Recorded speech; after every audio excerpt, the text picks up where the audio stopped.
So hello and a warm Wiki Weekdays welcome to all the guys, gals and non-binary pals watching or listening. And happy Pride Month, of course. Yeah, I'm one of your hosts, Karl Smallwood, joined as ever by Lucas Holland.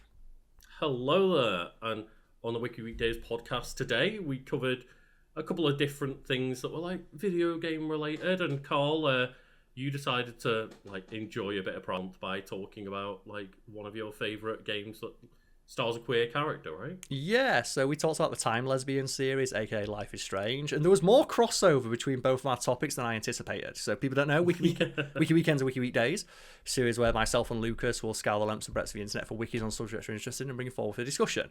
And I brought forward the wiki on Life is Strange, and Lucas brought forward the wiki on God of War 2018. And there was, as I said, more crossover than anticipated between those two topics. Yeah.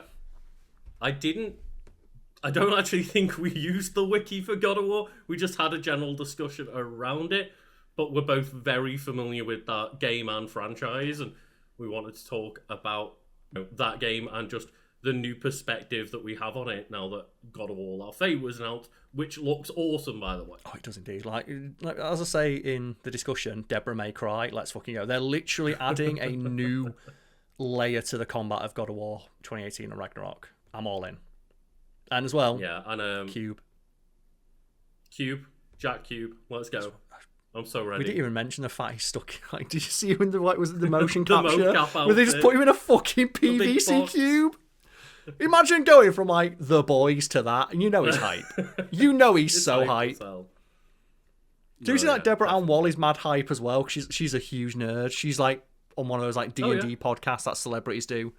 She's taught for years about how she loves playing video games and D&D, and she's mad hyped to be in God of War. She's not just into D&D as well, she loves being a DM as well.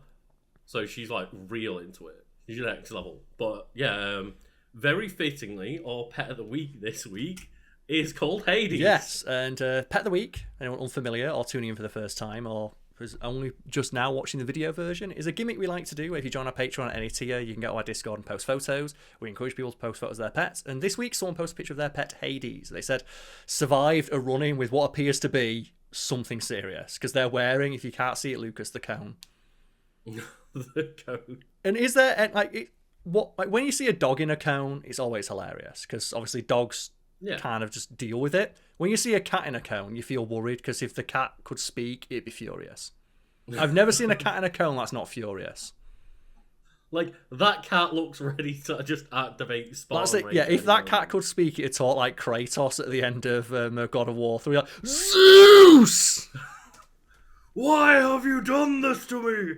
So I've ever told you a story about when my mate, his dog, it had a cone put on its head, and his dad got really drunk and sellotaped a load of digestives to the wall. Oh no! And the dog just, duh. And obviously, the dog eventually got them actually learned to scrape the cone on the wall to get the biscuits off. But I thought, that is such a creative way to troll your dog. That's so mean. You've already taken his balls off, and now he's sellotaping biscuits to the wall. God. Yeah, just one thing a couple of things to address, like, some of the last podcast for the video version, internet's been a bit wonky in and out. So if Karl goes video mode, like frozen robot mode, then I do apologise. But same as hopefully if we talk haven't over like each talked over each other too much, ironically. I did it on purpose. But I also look a bit like weird and shinier than usual and a bit low res, I guess. You've not been upgraded yet. I've not been. My proper camera just isn't seemingly turning on today, so I need to have a bit of troubleshooting going on with that. But yeah, it's like when you have a hangover, isn't it? Do you know those days where you wake up and it's like, I'm in like 720p today? I literally am in 720p today. Do you ever have those days where you wake up and you're just in 720p or moving in like 30 frames a second? I went on my first night out in a while the other week. Oh, and you woke up and you're moving in 10 frames a second. You're moving like Cyberpunk. Yeah, I was like being displayed on a CRT. I was like 240p that day. Yeah. But I've had those days where you wake up and it's like, I'm moving in 10 frames a second today. I'm sorry. When someone decides to ask you, like, post many drinks at like 2 o'clock in the morning to keep the night going, just say no. But it might get better. No, it doesn't. You know what?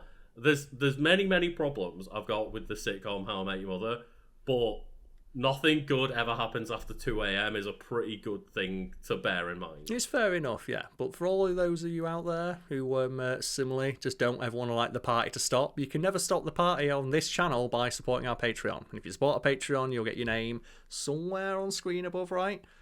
With our Patreon producers, our PPs. You can also get a shout out at the end. Are above, and for the video version, you will also get a shout out at the end if you're a big PP. Which is our highest tier, and we thank you all for supporting, because we literally couldn't make this content without you. Yes, but there is a discussion midway through the video during the housekeeping section about another way you can support the channel without having to do anything. You could literally support the channel while you're asleep. Doesn't that sound interesting? All you got to do is listen. Listen until housekeeping to find out about that. But yeah, thank you all for listening to the intro, and Karl, let's get off to your wiki. So Karl, what wiki have you brought for us this week? Well, I figured since we're in Pride Month, I should bring forward something that is reflective of that. And I got to thinking of what is the gayest video game I can think of.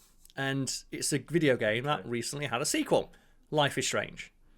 And you're not too familiar with Life is Strange as a video game, are you? Or as a series? Or a franchise as it is now?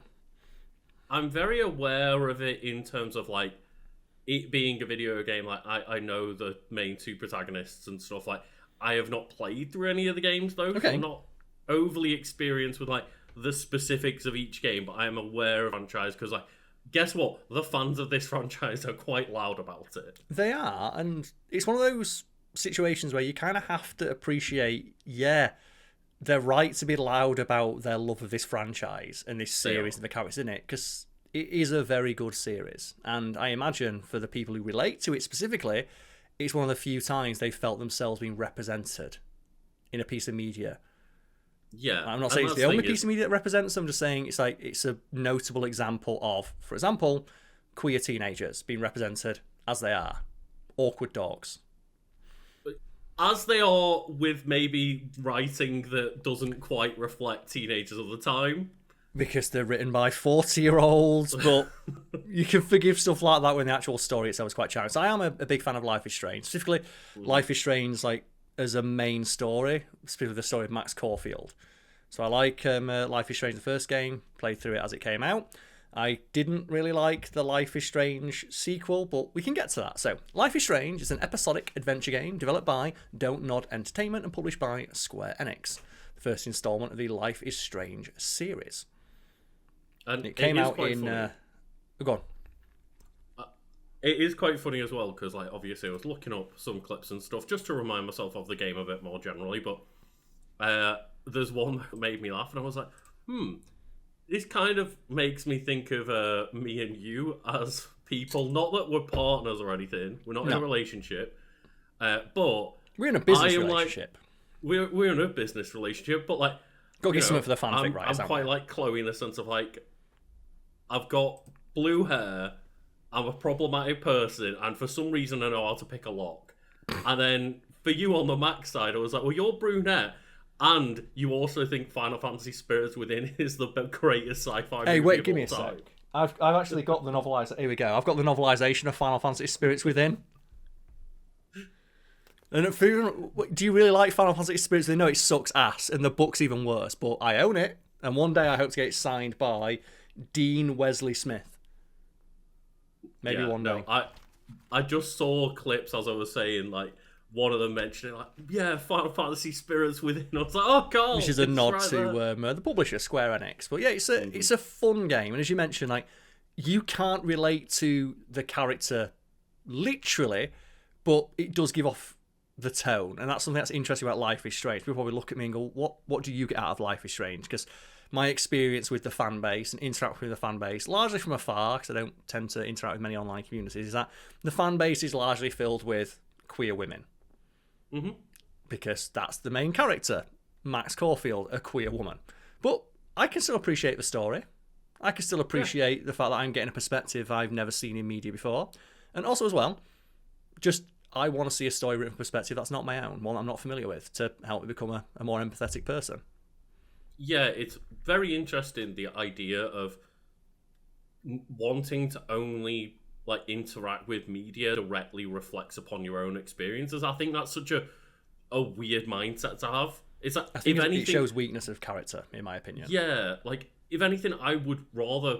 It's not that I dislike media that represents myself, but I would rather. You explore dislike other 90% of all medium. media, Lucas. Straight white dude, that's everything, mate. Like, I don't want to. Like, I want to be able to use media and understand other people's perspectives, like from that media. Like, obviously, it's not 100%, but it's a reflection upon the art that they choose to create, right? Yes. Not to mention as well, like, women, people of colour, anyone who doesn't fit within the very narrow spectrum of straight white dude between 18 and 30 years old, they're consuming media not made for them, and it's not done them any harm, and it's not stopped them from being who they are. Why would me doing the same stop me from being who I am? Because that's always one of the interesting things, like the weird like panic you get, the moral panic, just say, over, oh, it'll turn my kids gay if they watch a TV show with gay people in it. It's like, well, gay people exist and they've watched nothing but straight people on TV and they still end up being gay. Clearly it doesn't work. No, If it did, no. surely everyone would be straight. It's really difficult to convince gay people or queer people to be straight, Karl. Like, it's very easy to do the other way around, apparently. Like, apparently there's just, like, seeing one gay person on screen away from everyone becoming gay. Like, I don't get it. It's every now and again you get those, like, legendary posts on social media, which you, of course, have to take with a grain of salt. But they do, like, demonstrate what I'm trying to say here. Whereas, like, one of, when I came out as queer to my mum, I'm probably butchering it, but I'm paraphrasing it. It's like, when I came out as queer to my mum, she's like, oh, that's normal. All women find other women attractive. It's, oh, does she not? Do you like the Paul Dano? Do they know? Yeah, it's similar to a lot of people telling their parents about, like, being neurodivergent in one way or the other and explaining their symptoms and why they might be. And their parents' response, again, just being like, well, yeah, that's just what I'm like as well. That's how everyone thinks. I mean, it's like, yeah. which is more than anything, it's an argument for having more language and removing the stigma around such things to give people the ability to communicate that. Because that's one of the things they talk about, isn't it? Of like how many people throughout history would have had an easier time of it if we understood the struggles they were going through and didn't just immediately write them off as their brain doesn't work or they're weird. Yes, exactly. There's many cases of this throughout history of, like, just people not understanding or not wanting to understand certain things and just writing them off as problems. Yeah. Like the classic is, here's the graph of left-handedness among children when we stop beating kids for being left-handed. And suddenly a lot more left-handed people existed. It's like they didn't spring up out of nowhere. They were always there. They were just allowed to express themselves without being physically beaten for doing so. And you can translate that to any number of things. No, Karl. Like, the left-handed people, they sprouted out of nowhere. They just appeared one day. You know, we move on now to the basic plot. So the plot focuses on an 18-year-old Max Caulfield, who is a photography student who discovers that she has the ability to rewind time at any moment, leading to her every choice to enact a butterfly effect. And that is like the overarching like story there of like just you have to make choices of, do you want to use this power to go back and correct mistakes or just see the outcome of a funny decision? So, and I want to ask you about this because I'm aware that throughout parts where they, like, essentially want you to have like, you know, certain narrative plot points that everyone will go through, you lose your powers. You know, you don't lose your powers, but you do, on occasion you have to make decisions that you can't rewind. So she has the ability to rewind time of about a couple of minutes, and some decisions you won't know the impact of until much later, so you can't rewind. But there are also, like, sections of the game where, like, your powers are not, like, working properly or whatever, right? There's some limitations to her powers because time travel is so fucking broken OP. But I am curious to know, like, all of the rest of the game where you can use your rewind powers to just reverse decisions on the fly, like, how does that change, like, how you feel about the game compared to, like, you know, other adventure games like Telltale games and stuff like that? Like, you have to live with your decision. I like it, and it's interesting. That's one of the reasons why I like Life is Strange, because I play through The Walking Dead, and I'm guessing a lot of people who play through The Walking Dead or games of its ilk, you always find yourself, oh man, I want to go back and see the other decision. Mm-hmm. This game lets you do that, and because the people writing the game and the story knew that players would be able to do that, it allows them to tell the story in a less than linear fashion.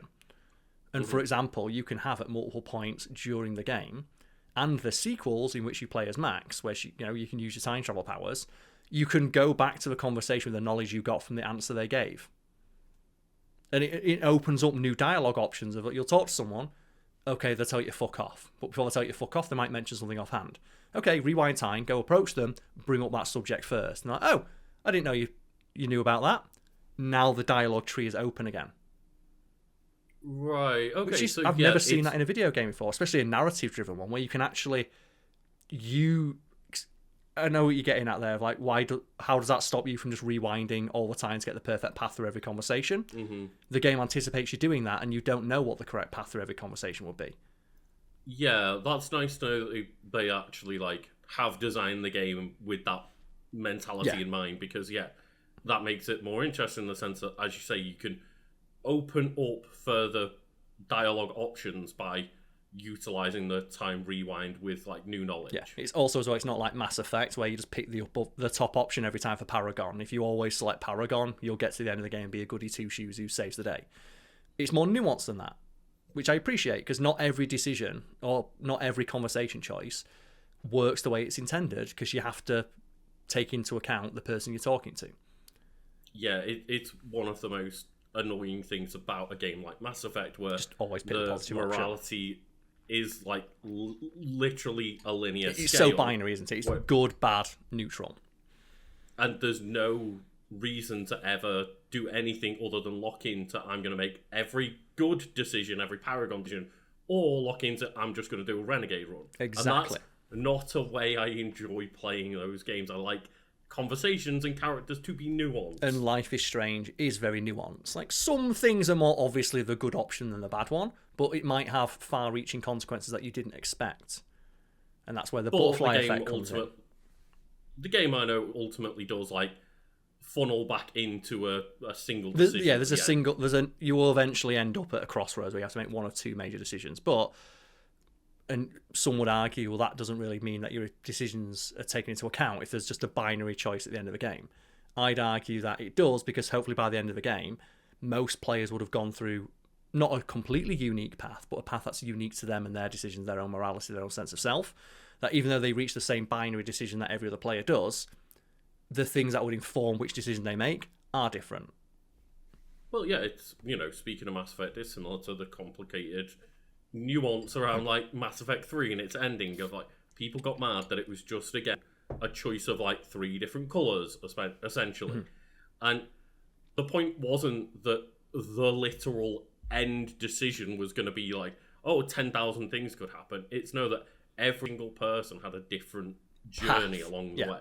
And part of a story is, even a story as bad as something like Final Fantasy Spirits Within, it's not about the ending, it's the journey, as they say, isn't it? And in Life is Strange, they do that quite well yes, you arrive at the end of the game making a binary decision between one of two things, but depending on how you played the game, depending on how you played Max, depending on how you responded to certain characters, that might influence the decision that you make, because you may have grown attached to some characters, disliked others. You may have made decisions that made you miss certain character interactions. You may have used her power so much that you become jaded, because why was any decision matter if we can always just rewind and go back, depending on how deeply you want to think about the themes. And that's why I said I had a lot of fun with it. Is that something that Max reflects upon, or is that just you reflecting upon it as a player? Max does to an extent, and the way that Max ends up at the end of the game depends on the decision that you make. Obviously, she's not going to completely change, but I have seen discussions around this game where people have a completely different interpretation of Max. Like, for example, I view Max as being gay. Max is gay, she's a lesbian. But there are players out there who insist that she's bi, because one of the potential romance options you have in the first game is a guy called Warren. And in my playthrough, Warren told me to fuck off every time he tried to hit on Max, because in my head, Max is gay. Right. But there are players who read her as bisexual. There are players who read her as straight, because they see the relationship between Max and Chloe as platonic. Even though I see there's very obvious romantic undertones to their relationship, but some people miss those, and they instead see it as platonic, like their friends. this is part of, me not having actually played through the game. The assumption from the way I've heard people talk about it is that they are explicitly in a relationship. And that's because for many people, that's the canon way through the game. And obviously the people who still talk about this game, released in 2015, a decade later, are the people who are most enthused and interact with the story the most. And obviously the vast majority of those people, as I mentioned, are queer fans, so they read the main character as queer. Yeah, true. And as obviously we talked about earlier, people are still loud about this game to this day, but I'm not mad at that. I think it's important that we get these games that at very least can be read in a queer light, if not explicitly so. Yeah, I'd argue that it is explicit, I don't have that nuance. It would be disingenuous to not acknowledge that there are people who have different readings of the character. It'd be disingenuous to write off a piece of art and explicitly say that my reading of these characters is the correct one. It's like, no, the whole point is it's open to interpretation. It just happens that a lot of people choose to interpret it in a similar way. Yeah, and I really like the types of games that you can, I like role-playing games. I don't necessarily love, very strict narrative adventure games too much anymore, but, I like the games where you can be able to just have your interpretations of different characterizations. We move on now to the latter half of the introduction. Life is Strange received critical acclaim and was Life is Strange received critical acclaim and was commended for its character development, soundtrack, story, rewind game mechanic, emotional depth, and tackling of taboo subjects. And there are a couple. They are pretty heavy. Obviously, we don't want people to be this is a comedy podcast, so we don't want to bum people out too much, but it does handle fairly heavy topics, and considering that the main cast and the main group of people you interact with are teenage girls, you can probably imagine what the topics that are there, or that are handled or addressed, and they are handled and addressed in what I would say are a very fair and not ham-fisted manner. Yeah, when I was looking up clips, I was surprised to see quite how many topics in the first Life is Strange game are really quite dark, heavy subjects. I thought it was a bit lighter tone than what it turns out to be. Some aspects are, and it is a fun game. I will say the game is very fun, and the character of Max is very charming, and we've got to give credit to her voice actor here, and that is Hannah Tell. She clearly put her whole ass into the performance, and it's fantastic. Even in the sequel, which isn't that great, her performance is still fucking phenomenal. And then I presume Ashley Birch still plays Chloe then? I believe so, yes. I'm not sure if it's still Ashley Birch, because there's been a new game, Reunion, that's just came out. That's on my list to play. I've not played it yet, so please don't spoil it for me. But I'm excited to play that and see the end of Max's story. I find it interesting, and I think it's one of those things where when I think the second one, the second one's Double Exposure, right, and then the Life is Strange 2 came after that. I think it's Double Exposure was released after Life is Strange 2, and it was made by a new studio here, Deck 9 rather than Don't Nod. And then Double Exposure has a sequel to that called Reunion. Okay. And Double Exposure, it's really frustrating because Double Exposure, you might think, well, what's there? It's diverging timelines. That's the gimmick of that game, diverging timelines. And there is a choice you make right at the start of the game that doesn't even present itself as an important choice. That's literally, that is you as the player telling what your choice at the end of the first game was. And it's presented so flippantly. It doesn't feel that it is representative of that. I thought it was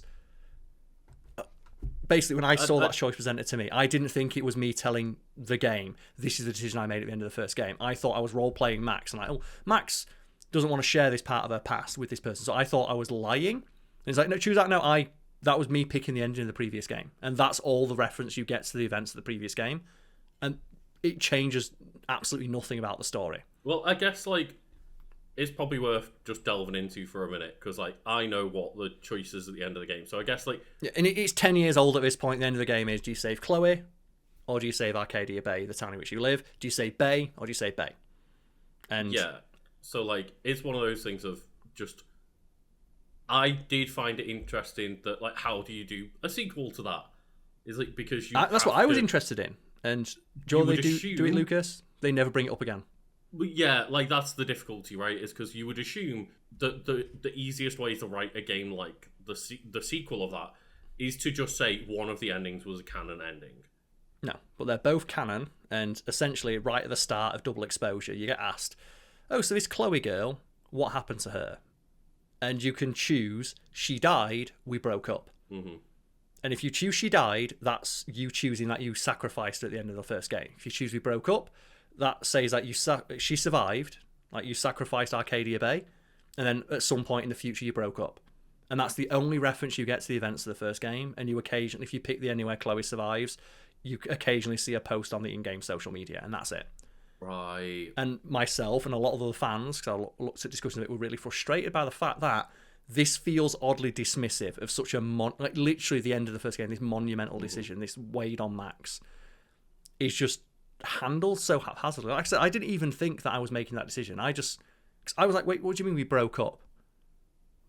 Yeah. What? So I just picked like, oh, she died.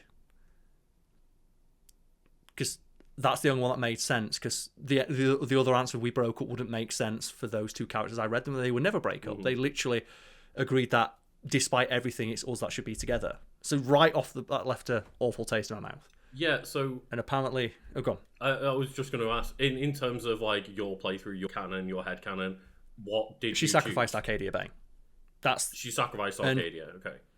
And I've seen people discuss of like, well, that doesn't make logical sense, and I always get frustrated by that. Of I'm role playing as a hormonal teenage girl, and of course, if you just go in terms of hard numbers, you sacrifice the one for the many.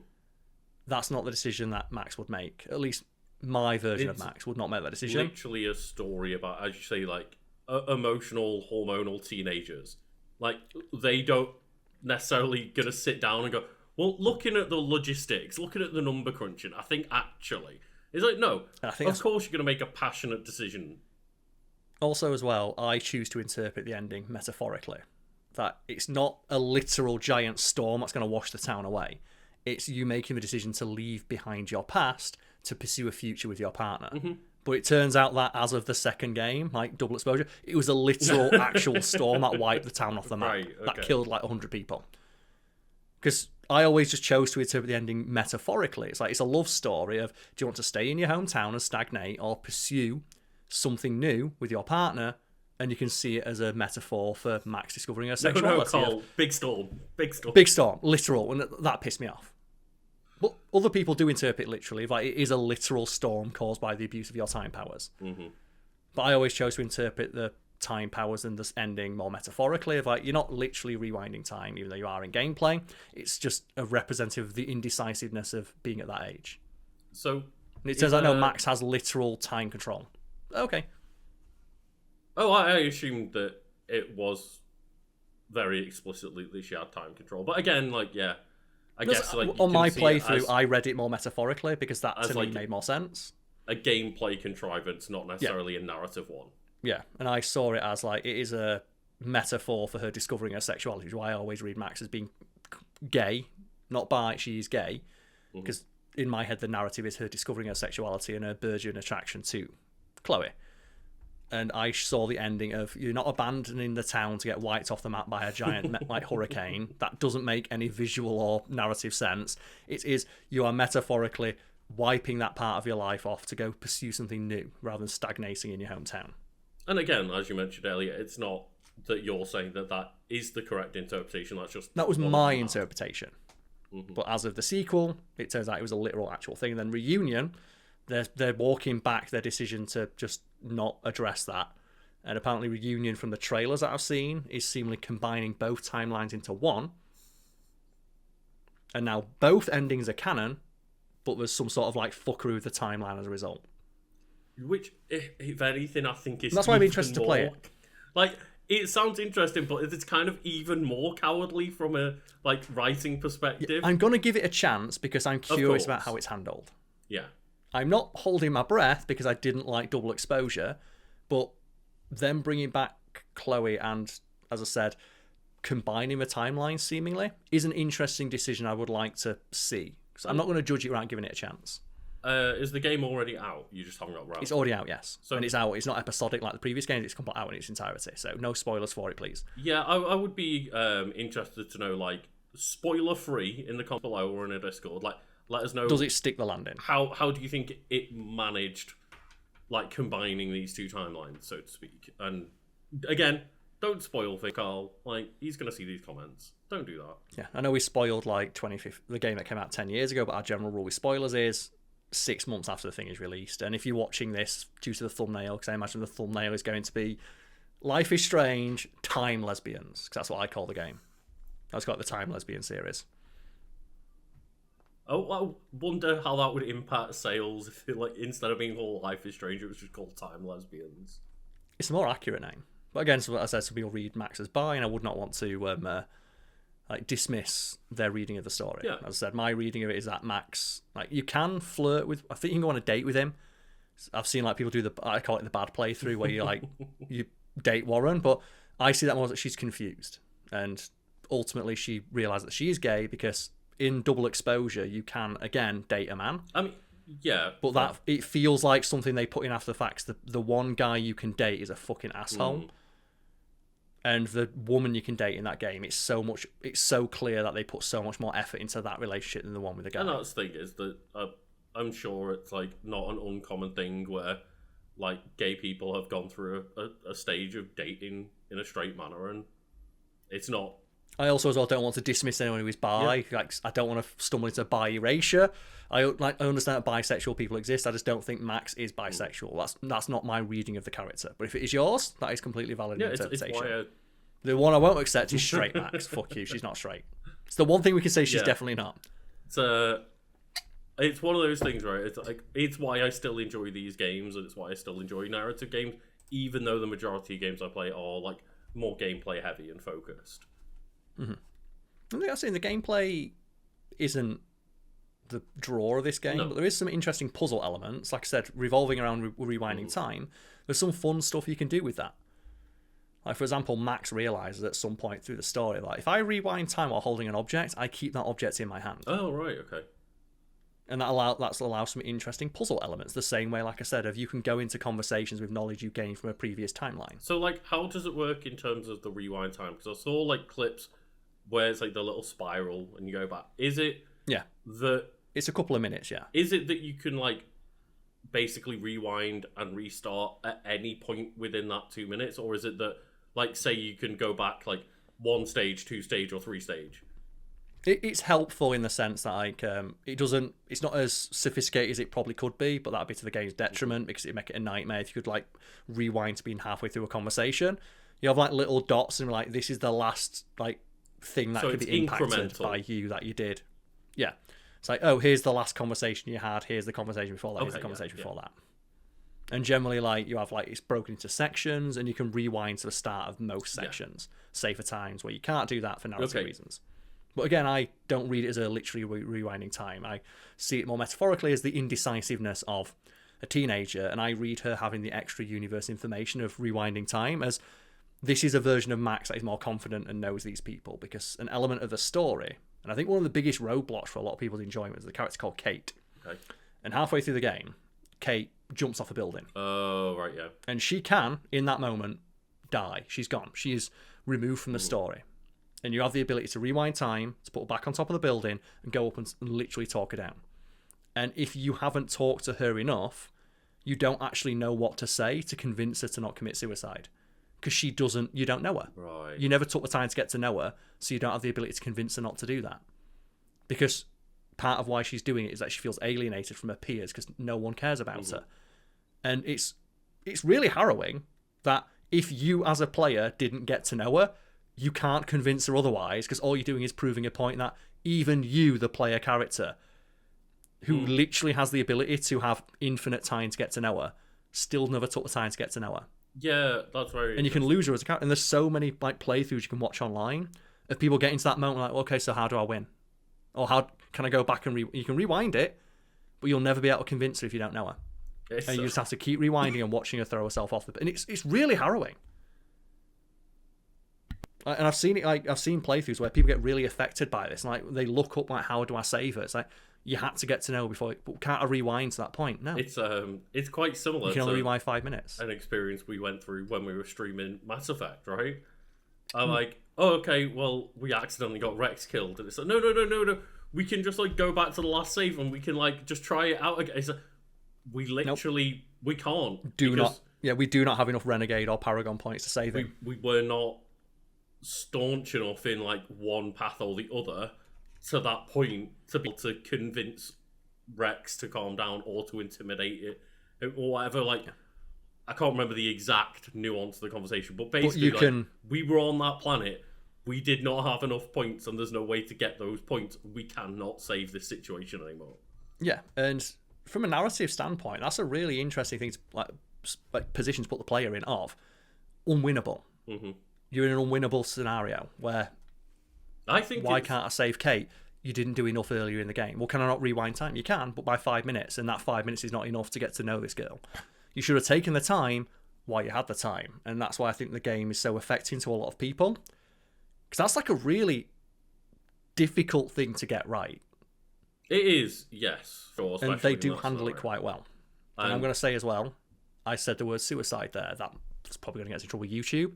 But one of my biggest pet peeves about content creation right now is when people want to talk about heavy subjects and then use the stand-in words like sewer slide or grape. Mm-hmm. It's like, if you want to monetize and talk about that topic, use the fucking word. Otherwise, you're doing a disservice to those. However, you may have gotten us demonetized. I may have done, and we are talking about a video game, but it's a video game that handles these topics. It's like, it's just, and it sucks, but I hate when you hear people. It's one thing if you're just like, okay, you use the word die because you're talking, I died in a video game, like, you're demonetized, whatever. If you want to talk about a serious subject, use the fucking word. Mm-hmm. Because it feels so dismissive of those who actually have dealt with that subject. Like, imagine how pissed off you'd be. Like, that's the old meme, isn't it, about, like, true crime. Like, imagine getting horribly murdered and stuffed in the boot of a car, and then someone comes on a fucking podcast and goes, alrighty tighty, folks at homey, let's talk about this person who got slimy-wimied. Mm-hmm. It's like, fuck you! Give it the reverence it deserves. Yeah, for sure. And obviously, yeah, we are talking about something fictional on this occasion, but it's a real-life subject that affects real people. Yeah. I don't want to dismiss those people's experiences by literally not having the like not literally using the word. Mm-hmm. But yeah, I apologise. Sorry, Lucas. Go on to something a bit lighter.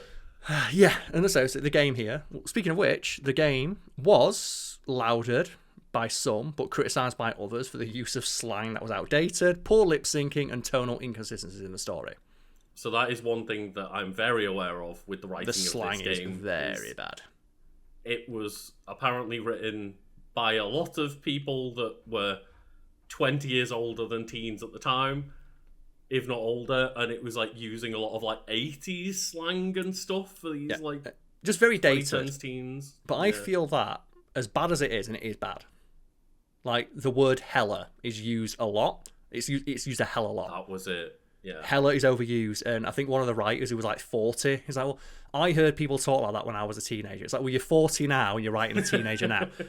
Surely the fact that you heard teenagers when you were a teenager a decade and a half ago is proof that it's not something teenagers now will say. But I feel like it's kind of to the benefit of the game, because now it gives it a really specific identity where it's kind of like locked into this alternate hipster universe where just everyone was hipster and we never moved out of the 2016s. Yeah, it's weird though, because it's like hipsters that are using like 80s and 90s slang. Yeah, but I feel it's given the series an identity that it maybe wouldn't have had. It would have had an identity because it's got a strong visual identity and the characters are very identifiable, but the specific use of outdated slang is what makes Max such an endearing character to me. She's such a fucking dork, and they've maintained that throughout the sequels, where she's just a huge fucking hipster dork, and it's so charming. We are specifically using the word hipster because the game loves to use the word hipster as well. And it's like there's a lot of hipster usage, there's a lot of hella usage, and as cringy as the dialogue is, the fact that they committed to it so hard gives the series, like I said, it's helped solidify its identity among fans. it's a cringy identity, but it's an identity. They own it, right? though. That's the thing. They don't shy away from it. Although I do think that it mentions here that because it was released in episodic format, they did respond to criticisms and praise of earlier episodes to influence the writing and direction of later episodes. And one thing I do know they did is they toned down the amount of times that Chloe said hella. Apparently, like they saw a lot of reviews like Chloe saying hella makes it hella cringe, and they toned that down. So I kind of wish they'd doubled down and made her say it more. Yeah, same. It's interesting, right? Of like that's one game. Nowadays, we talk about it as Life is Strange, the first game, but it is Life is Strange episodes 1 through 5 that were released along a cadence. Mm-hmm. So they had the ability by like reviews of season 1, episode 1, could realistically still impact maybe like episode 4 and 5 depending on development time. And they did, yeah, and that influenced some aspects of the story, and one of the things that it influenced in a more minor sense was the dialogue, and they did tone down the dialogue, and I kind of wish they hadn't, because it gives the series some of its identity. And yeah, it's cringe, but it's the same way like when I look back at pictures of me when I was a teenager. It's like, yeah, it's cringy, but that's who I was. That's who I was at the time. Same with Max. She kind of owns her dorkiness, and in later games in the series, she still talks like that. But it makes her endearing because she stayed true to who she was. A fucking dork. Yeah, and I do find it interesting because there's like that way of doing it, or there's like, say, talk about another very gay game, Baldur's Gate 3, for example. Oh yeah, gay as fuck. Yeah, very, very much so. But like, they did the early access route, so a lot of the changes that they made, depending on like community feedback and stuff, it wasn't, the early parts of the game have this like weird stuff in it, and the like end part of the game got rid of it. It's just that a lot of the weird potential like cringy writing or bad characterization and stuff that just got edited and changed over time before they released it as and a full smoothed game. out.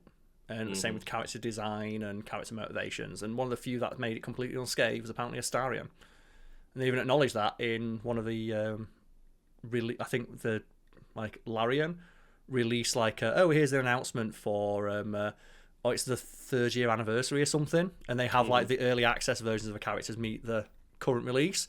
And Astarion's is exactly the same. It's like, you can't improve on perfection, darling. It's like they fucking nailed Astarion, fucking second one. But characters like Shadowheart needed a bit more time in the oven. I did see as like well. Kate it wasn't quite risen yet. I don't know like if we've spoken about this, but I don't know if you noticed that like the what's it called now? Until Dawn 2. Yes. So Until Dawn 2, one of the main characters from the looks of it, at least in the trailer, is actually played by Neil Newborn, Astarion. You know what? Fuck yeah, let's go. Joe, I'm glad he's getting work. And I was like, you know what? Excellent, because I haven't finished. I'll play Baldur's Gate 3. Like, we need to get back around to it at some point. Like, we did the whole of the first act and then kind of like moved on. We barely got any. Well, Lucas, we got to the Goblin camp. That's not the first act. No, I thought you said that we were at the end of the first act. No, the end of the first half of the first act. There's another half of it left. We did all the underground bit and stuff. You still got the Gith Yankee crash. Did we not part? Okay. No, there's still an entire extra section of the game. But yeah, I'm glad Neil Newborn's getting work. And Until Dawn's another game that enjoys a similar level of like fan enthusiasm. Yes. And part of that is due to the cringy writing. Like I still think a friend of mine absolutely fucking loves Until Dawn. And they still single out one of the best delivered lines in that entire game is just talk to the back of my hand, bitch. Because it's such a bad line, but it's delivered with such sincerity. But, and I feel like that's the secret sauce that makes stuff like Life is Strange and Until Dawn work. It's bad material delivered well. Yeah, and I'm really looking forward to Until Dawn 2. I know it's a different studio, but like, Astarion same tone, hopefully, was one of like the greatest parts of Baldur's Gate that I've seen so far. One of the standouts, yeah, for sure. So just them getting more work is excellent, and I do think as well it helps when it's like a horror game, like an Until Dawn, like a Quarry, something like that. You can definitely heighten those performances because you can pay a lot of homage to like B movies with horror movies and stuff, right? And Scream Queens and the cheesy effects of B movies, and that's something that's kind of like reflected in Life is Strange, where the character of Max something they like double down on in Double Exposure, and I hope they continue it in Reunion, is that Max is a fucking dork, as mentioned, who loves like cheesy horror movies.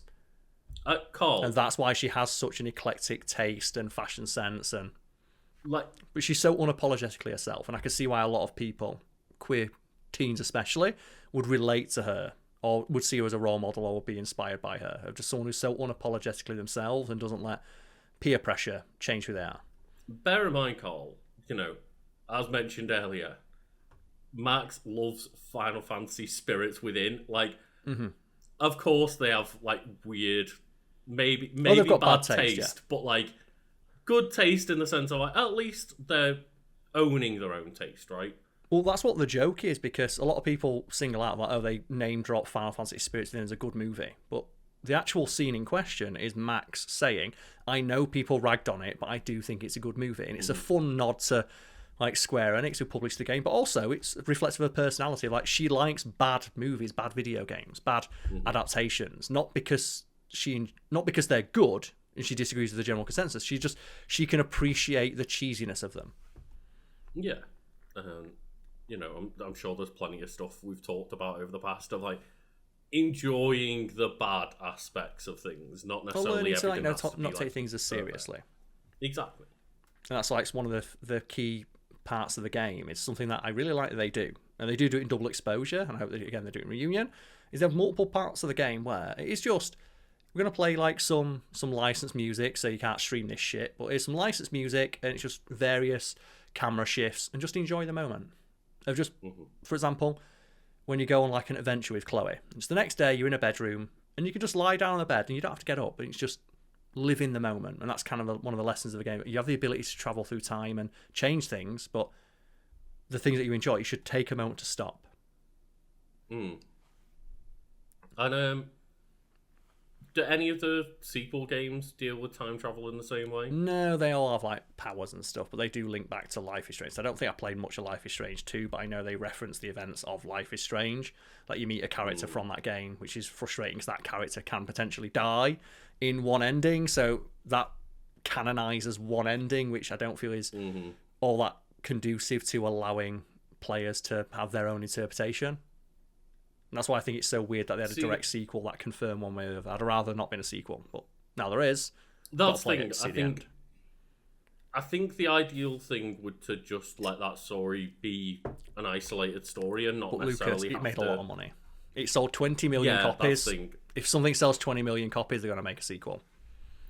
But, similar to Until Dawn 2, like, it looks unrelated to Until Dawn. It just carries the same tone, like, and potential gimmicks and tone. And I imagine that Life is Strange 2 does carry across the tone of the first game, but people like Max and they want to continue Max's story.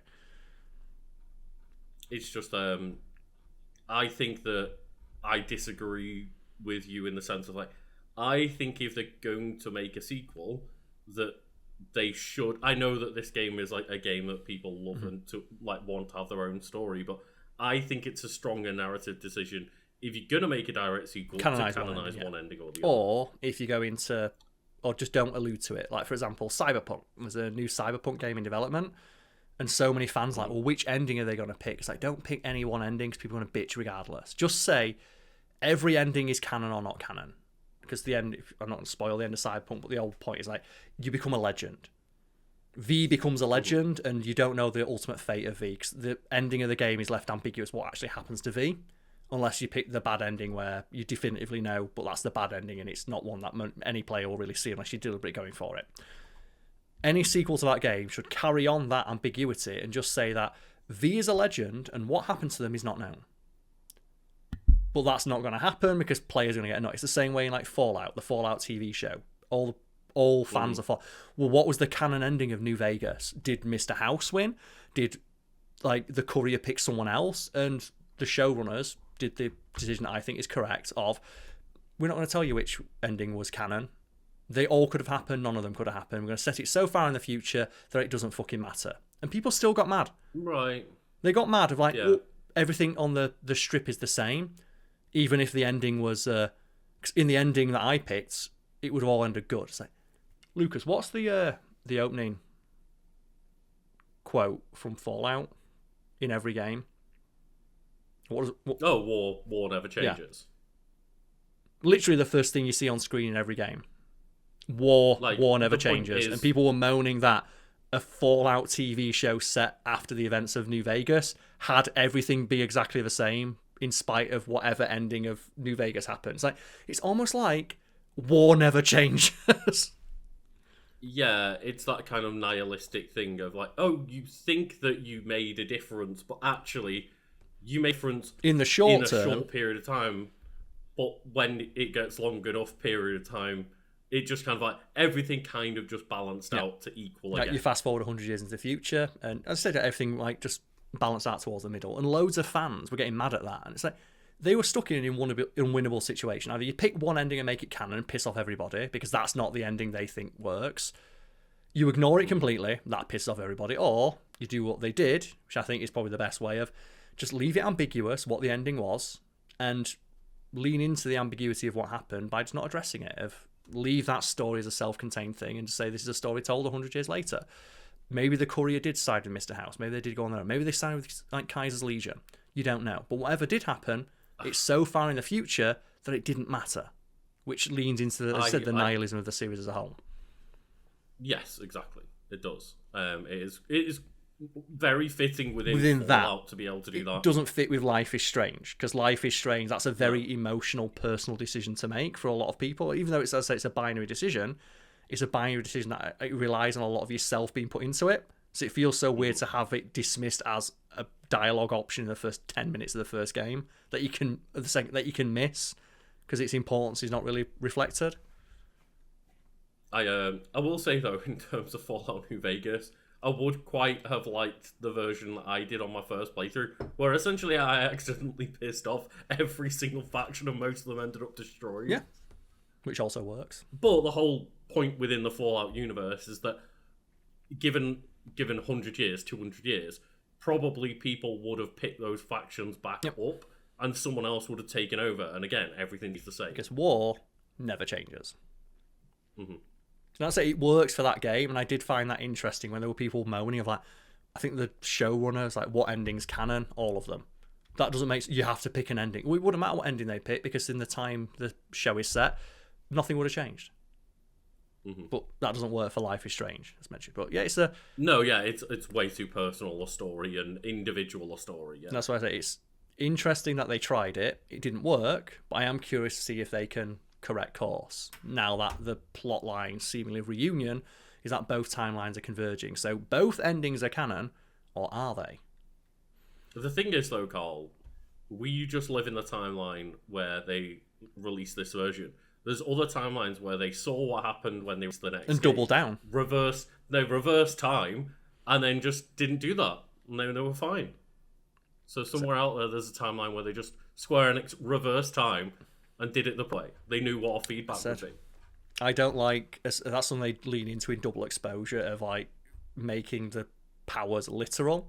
And I always preferred that there was that... I said the ambiguity there that maybe just this is a fantastical representation of the indecisiveness of a teenager. I do think it's... Wait, obviously, she does literally hold out her hand like fucking Magneto and time rewinds. Sure. But I like that there was still a little bit of wiggle room. I could interpret it my way. Yeah, I get that, but I do think it's like quite literal when you say she travels back in time with objects still. Yeah, and that's the way it gets confusing, because then they start to introduce that there's one point in the game where you have to break into a room and you blow open the door, walk inside, then rewind time. Mm-hmm. And then you open the door and Chloe goes, how the fuck did you do that? And I think that's the point where, okay, her powers are real. Mm-hmm. And that's the only point in the game where they actually acknowledge that she's physically moving. Otherwise, no one notices that she's, like I said, like she's Magneto in it and rewinding time with her hands. That's the only one point in the game where they directly acknowledge that something fantastical happened. It's okay, Karl. I'm sure the comments will be very nice to you about this one.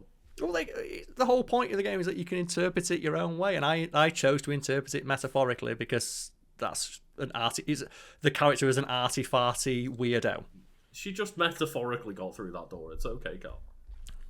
That's what I said. Like, he's not a perfect fit, but I do like that. I liked reading it as it's a coming of age story where time travel is just a an hook. allegory. Yeah. Do you have the same way you can read like a lot of those like young adult stories as allegorical, or a lot of myth and fable as allegorical? Like you can read them as literal. No, yeah, I'm obviously I'm taking the piss just for the sake of the podcast. I'm not gonna try and literally take that interpretation away from you. It's like, because obviously I would welcome any sort of like discussion about this. It's a fun game to discuss. And hopefully there's people out there who heard my interpretation. Oh, I never considered that. That's interesting, and maybe it would inform. Like if you go through if you go through the game again, maybe keep my interpretation in mind and see if it fits. So that's one of the best things about media when you discuss it like this. It can give you a new perspective, which can give you a new appreciation, and sometimes just give you a new excuse to play through the game again. Well, how many times do we get comments of like, "Oh, you've done a video on my favourite thing. Time for a rewatch. Time to play it again."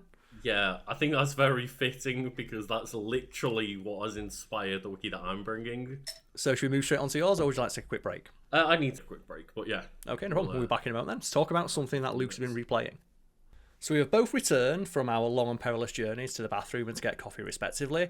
And before we move on to your wiki, Lucas, we do have a minor bit of housekeeping. And I think the most important thing to shout out is that we have a new thing that could be happening on the channel.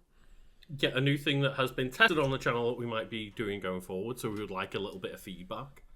It'd be very helpful if people could provide feedback either on the actual idea itself or any potential suggestions for it. So over the weekend that just passed, so it's the 9th today, so it'd have been like the weekend of the 7th of June. Yeah, 10th today as of people listening to this. As of people listening to this, it's the 9th when we're recording this, but we tried a live stream and we did 24 hours of Wiki Weekends content.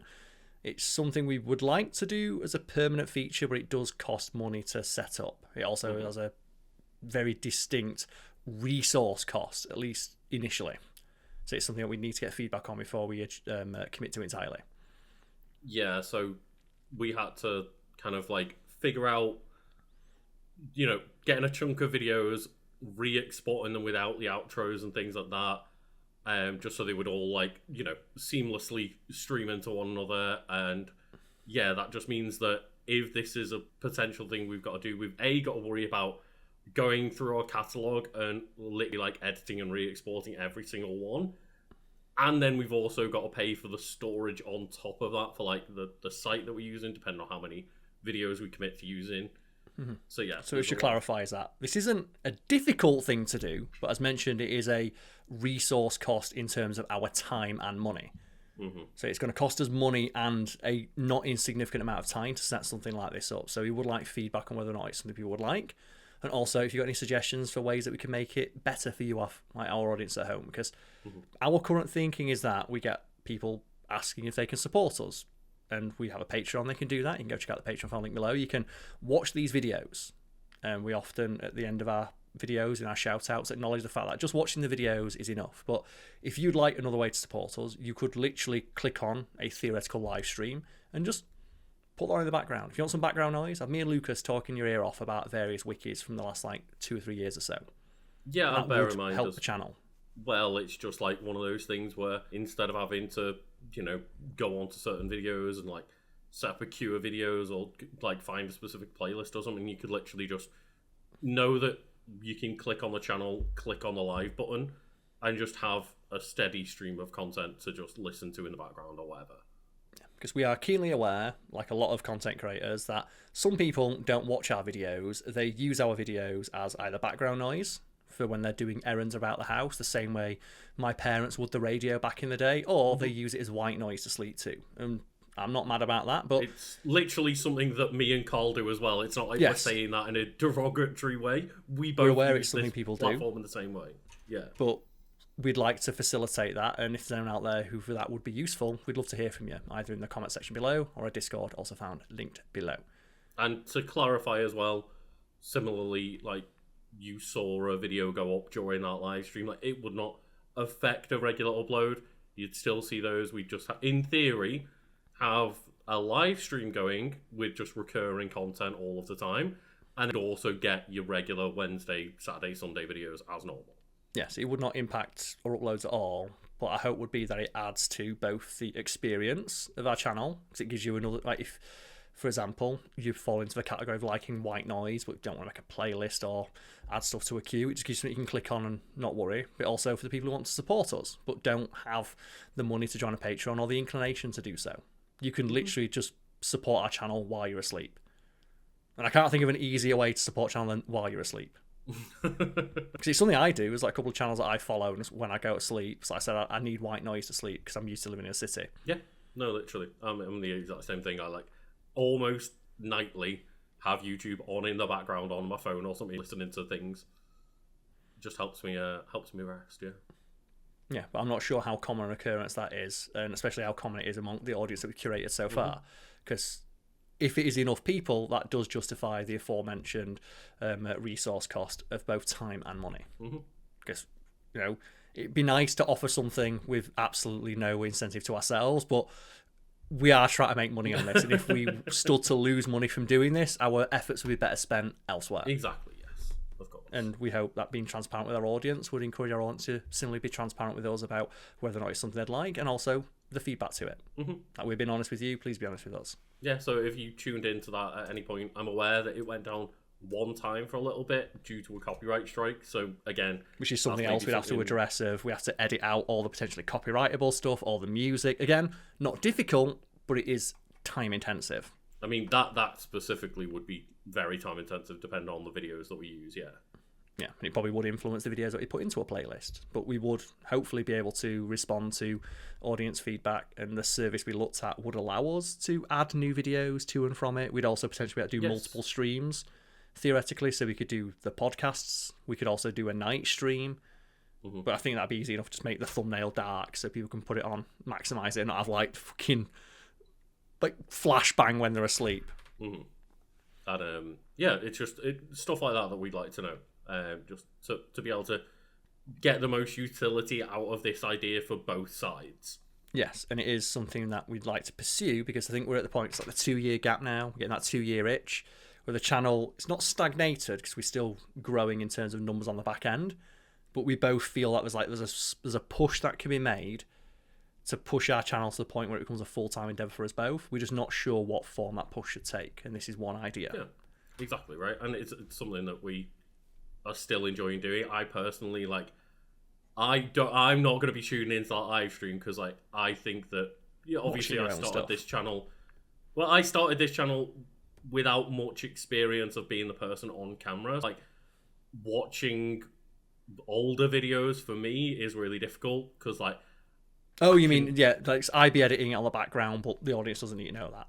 But yeah, it's one of those things of, I just think as well, I've personally grown as a host over the years and stuff. So I think in terms of talking about not stagnating or anything, I'm no, I think there's to me at least, a better value in the newer videos because I feel like I'm better on them. But at the same time, it's I don't see any reason to have 3 years of a catalogue sitting there and not try and utilize it. Exactly. It's we're investing in ourselves. It's we own this, we might as well make use of it, but we'd like to make use of it in a way that our audience appreciate and also doesn't result in us losing, as I said, money or time, because money is valuable, and time also. Money is time, time is money, and we need both of those things to be able to make this happen. I don't even know why we're talking about this much because every other fucking channel does it, right? But we'd like just some audience feedback. And I think the one piece of feedback that I saw is that the thumbnail we use our logo, which is bright white. And if you're gonna be a nighttime stream, we probably have to make that darker, because so that way people can put it on in the background and then not have their TV screen or their phone be bright the entire time. Okay, I've not seen about this, so we can discuss that later on. Anyway, let's move on. Yes. So what are we talking about for you, my friend? What have you brought forward for this week? Well, Karl, I have brought something, as mentioned. It was something that was recently announced that made me go, oh, hey, I like this video game. We're talking about another video game. And I started replaying a video game of a previous because you've been given a new perspective on that game. And I'm hoping to gain a new perspective as well from the announcement. So I am talking about God of War 2018, which is a video game that apparently a lot of angry men on YouTube lately have decided is just for them. Fuck that bollocks. You can say David They Jeffrey. announced... well, that's not even the person I was technically referring to. Oh, you know I've he's seen mad. a lot of being shared. But, yeah, they recently announced, if people aren't aware, a God of He's probably War watching. kind of like... it's not like a... It's kind of prequel and sequel to the God of War 2018 and God of War It's Ragnarok interesting. games. It seems it's running concurrently with the new trilogy. Yes. Or the new duology at the moment, potential trilogy. Whatever it becomes, yeah. So God of War Lao Fei was... that's the way I'm going to pronounce it. Seen a lot of people pronouncing it different ways, but It's that was... Lao Fei. Again, different interpretations depend on what place people are from and stuff, but yeah. Now I'm questioning myself, is it La Fei? I've always said Lao Fei, because that's how they say it in game. So some people are saying it's like La Fei and La Fei and things like that, so yeah. Let's just go for Fei. That makes things nice and simple. But the title is Lao God of Fei or War, whatever. La Fei. And yeah, a lot of fucking losers onto the internet decided they're going to make it their person for the week of like, how dare a woman be in a game, blah, blah, blah, all that bollocks. Anyone that thinks that way, go fuck yourself. Stop watching this video. This is not for you.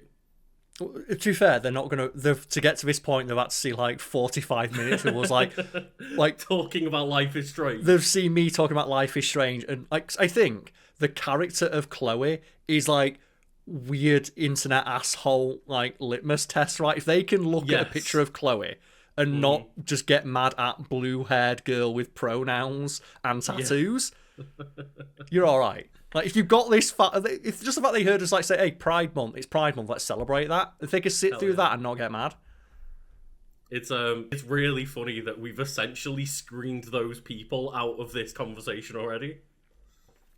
Hell yeah, but no, hella, we're get it right, hella, and yeah, I want to discuss God of War 2018 because, like, essentially, as we mentioned, like, Lao Fei, we don't know much about that game other than what the first 20 minutes has been shown. It looks fucking really awesome. Cool concept. Deborah May cry. Let's goddamn go. Fuck, Deborah May cry is great. Yeah, that's great, and I can't wait for that game to the point where I instantly restarted God of War. I stopped just from playing. a gameplay perspective, it looks really fun. Of like, hey, that God of War like format as established in the newest two games is really satisfying. Getting that and literally adding a new level to it, of adding verticality to combat, it's all you need. Of just you are adding a literal new layer to the combat of an already phenomenal polished system. Just that alone is going to be fun. I love the way that the game is presented, like from 2018 and Ragnarok. I don't necessarily gel 100% with the combat. It's weird how Kratos forgot to double jump. Yeah, it's weird how, like, I know he literally became an older man, but, like, he forgot, as we all do, he forgot how to jump at some point. Yeah, they're going for a different kind of gameplay where they literally wanted a more grounded gameplay, so Kratos doesn't move from the ground. And then in the second game, they gave him the Blades of Chaos at the start, and they added more movement tech where you can use the blades to reposition, to jump up and down ledges. You can use environmental hazards, but they still didn't. They stopped short of jumping. And now you play as Kratos' wife. It's like, oh, she got the double jump. Let's fucking go. Yeah, the fact that from minute one, they're like, don't worry, you can double jump. Like, the first, like, minute or so of that gameplay when you're playing as La Fei is like, she's literally double jumping within the minute. Yeah. And it's like, you need to know that, don't worry, this person doesn't need to just stay grounded, literally. So just in terms of gameplay, I want to play that game because God of War 2018 and Ragnarok were really fun from a gameplay perspective. The gameplay was really fun. There was a lot of depth to it, but also it wasn't so difficult that you couldn't just bumblefuck your way through. There was also like a lot of fun that could be had with mastering the systems as presented in the game. And a lot of build variety, especially in the second game, there was a lot of build variety in that. Well, that's the one thing I was going to point out is like that replaying God of War 2018, I've like just finished like Alfheim, so it's like I've gotten through the tutorial and the first realm. I'm not that deep into it, but this is like the third time playing through. But I have since then played God of War Ragnarok twice, and being back to 2018 after completing Ragnarok twice, I'm like, oh, the combat is like, it's slow. It's slow, but you can see if like it was satisfying at the time, and now you've got the same thing but better. Like they've taken that cheeseburger, Yes. and they've given you it's now a double cheeseburger. Mm-hmm. And then you look at like Deborah May Cry, and it's like it's a double cheeseburger. They put some jalapenos on there. It's got a bit of spice on it. Like you got some loaded fries on the side. Exactly. Yeah, It's like it's just the same thing but more. Like they're giving you more of. And if you continue the food analogy, hey, that cheeseburger the first time was really nice. I'm not mad that they're giving me another cheeseburger with a load of fries. I'd be happy if they give me another cheeseburger. The load of fries, that's just a bonus. And that's like the double jump and the... And then do you know what else they gave you, Karl? They gave you like a free soda on the side, but you know what a soda is? Cube shaped. I'm not mad at the cube. I've seen cube. people getting mad at the cube. I laugh my ass off at the cube. I am so happy about the cube, and I'm so upset that people are saying like, oh, people go, I hope it's just like a stand-in, and they don't want to spoil what like the no, it's a cube. It's so fascinating. It needs to stay the cube throughout the game, otherwise I'll be mad. People don't know, or they didn't quite catch it, of the setting of God of War Lao Fei. I was going to say that new God of War game with Deborah Ann Wall whomping ass. It is the afterlife of the gods, and you have Chinese mythology, Egyptian mythology, but also, as suggested by a cosmic cube, here's mythologies from pantheons that you don't even know exist. That is such a fascinating concept to literally broaden the universe of what is that cube? Well, it's from a pantheon that no one knows exists. It might be from fucking aliens. It literally broadens the universe to encompass the entirety of outer space, or maybe pantheons or lost religions we don't even know exist. Because obviously, if people are familiar with D&D, they'll know that the gelatinous cube is, I believe, like an enemy type within D&D that can be used. But like, that can either suggest that a D&D pantheon is being added to the world of God of War, or just the idea that there are just pantheons that have unexplored things. It's the cosmic pantheon. It's a cosmic it could cube, be anything. or maybe it's not, or maybe it's. I think my initial interpretation is it like the legendary sword in the stone? Is it Arthurian mythology, and that's what the sword is? It the sword from the stone, and that's the stone replicate? We don't know. Yeah, we don't know whether. I'm interested to see where it goes, and it's as mentioned with the Life is Strange thing of I've never seen this topic explored, and I'm interested in that. I have never played a game where I've got a fucking Rubik's Cube teaming up with me. So from that perspective alone, it's interesting. And will they stick the landing? Presumably so. Santa Monica have not missed yet. No, they haven't. And it's really interesting because the concept of, I think they call it like the everyone in this God of War La Fey game is just like the idea of there being an afterlife for all of the gods combined. Super cool concept. Really excited for that. And this is why it's interesting to presumably to go back to 2018 and Ragnarok, because they don't allude to that too much until you get to Ragnarok, which is presumably where the inspiration for Lao Fei came from. Of you have Odin, of his primary motivation for the second game is what happens when gods die. We know what happens to mortals. Mortals are born, they die, we ferry them to the afterlife. What happens to us? We've always been here. What happens when we're gone? Because clearly gods can die, we're immortal, but Kratos, you more than anyone know that a god can fall. Kratos knows for sure that gods can die. And it's okay for Kratos, because Kratos knows when he dies, he's a demigod. He's still half mortal. He can go to hell. Obviously, he walks straight the fuck out of it, but he goes to hell. What happened to Zeus? He's literally been trapped in different hells as well. Yeah. But that's because he's mortal. Like, he's part mortal, so his soul can go to the afterlife. Whereas Odin is driven to madness by the fact that he doesn't know what happens to him. And that's why he wants to glimpse into the void beyond. And presumably, the void beyond is where La Fey is now. That's the everywhere, and that's where the gods go. Because it's the mask symbology. Of like he wants the mask to look through. Faye finds the mask in the first 30 seconds of the trailer. She sees it and recognises its importance. We don't really know how that's all going to link together yet, but that's why I want to go back through to 2018 and see how much of it was breadcrumb to you beforehand. Like, I didn't realise. Don't necessarily know whether like breadcrumb is the right term, because I don't think that they've sat there for 10 years going, and planned here's how we're going to plan it all out. But what I do think is probably happening is that they've left spaces open for future games to give us to. And they've also as well probably gone through those games and looked for stuff they can retrofit in. Like, for example, there is a moment in the Lao Fei trailer where Kratos stands her up. Mm-hmm. And my interpretation of that, because I was like, well, okay, what's that? I have assumed now, until it gets, like, directly confirmed, that's when Kratos steps into the light of Alfheim, where he hears Faye. Whereas, going and playing back through the Alfheim section, after now playing through which I've not done, so I'm pretty staunch in the idea that that's not when Kratos appears to her. So it's not when he steps into the light. And I just assumed, because I was going by my 5-year recollection. So you've literally got a new perspective, like we talked about. You've got a new perspective on that. So you don't think it's when Kratos steps into the light of Alfheim? You think it's another part? I think that there's going to be another part where that happens. And to me, the other one I saw is that when Thor kills him.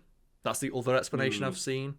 Where Thor kills him and you get the literal game over screen. And you literally get like Kratos getting grabbing a hand brought back and to being life. brought back. And I wonder whether that's maybe that's the moment of helping each other out through their own afterlives and stuff. And I have seen people put those two scenes side by side, and the amount of time Kratos is there is the amount of time that he's dead. Oh, right. So it does kind of line up, whereas the light of Alfheim, he's in there for 2 weeks, but time works differently in the afterlife. Time works differently in the light of Alfheim compared to the afterlife, compared to where... And everyone seems to be going quite fast. Yeah, and the bit where Atreus is stuck outside and it's weeks for him.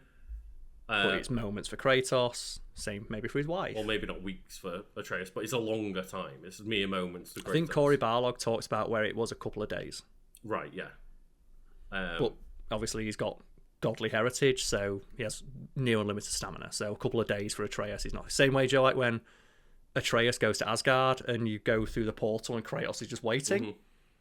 It's been confirmed that Atreus was in Asgard for 2 weeks, but Kratos, because he doesn't need to eat, just waited around that little... He was literally just stood there for 2 weeks waiting, because he's a god and he's lived for thousands of years. Well, so that's something 2 I weeks can for him see is like us waiting Kratos for a doing. bus. Yeah, just Yeah. standing in front of the house being like, mate, when the fuck are you getting back?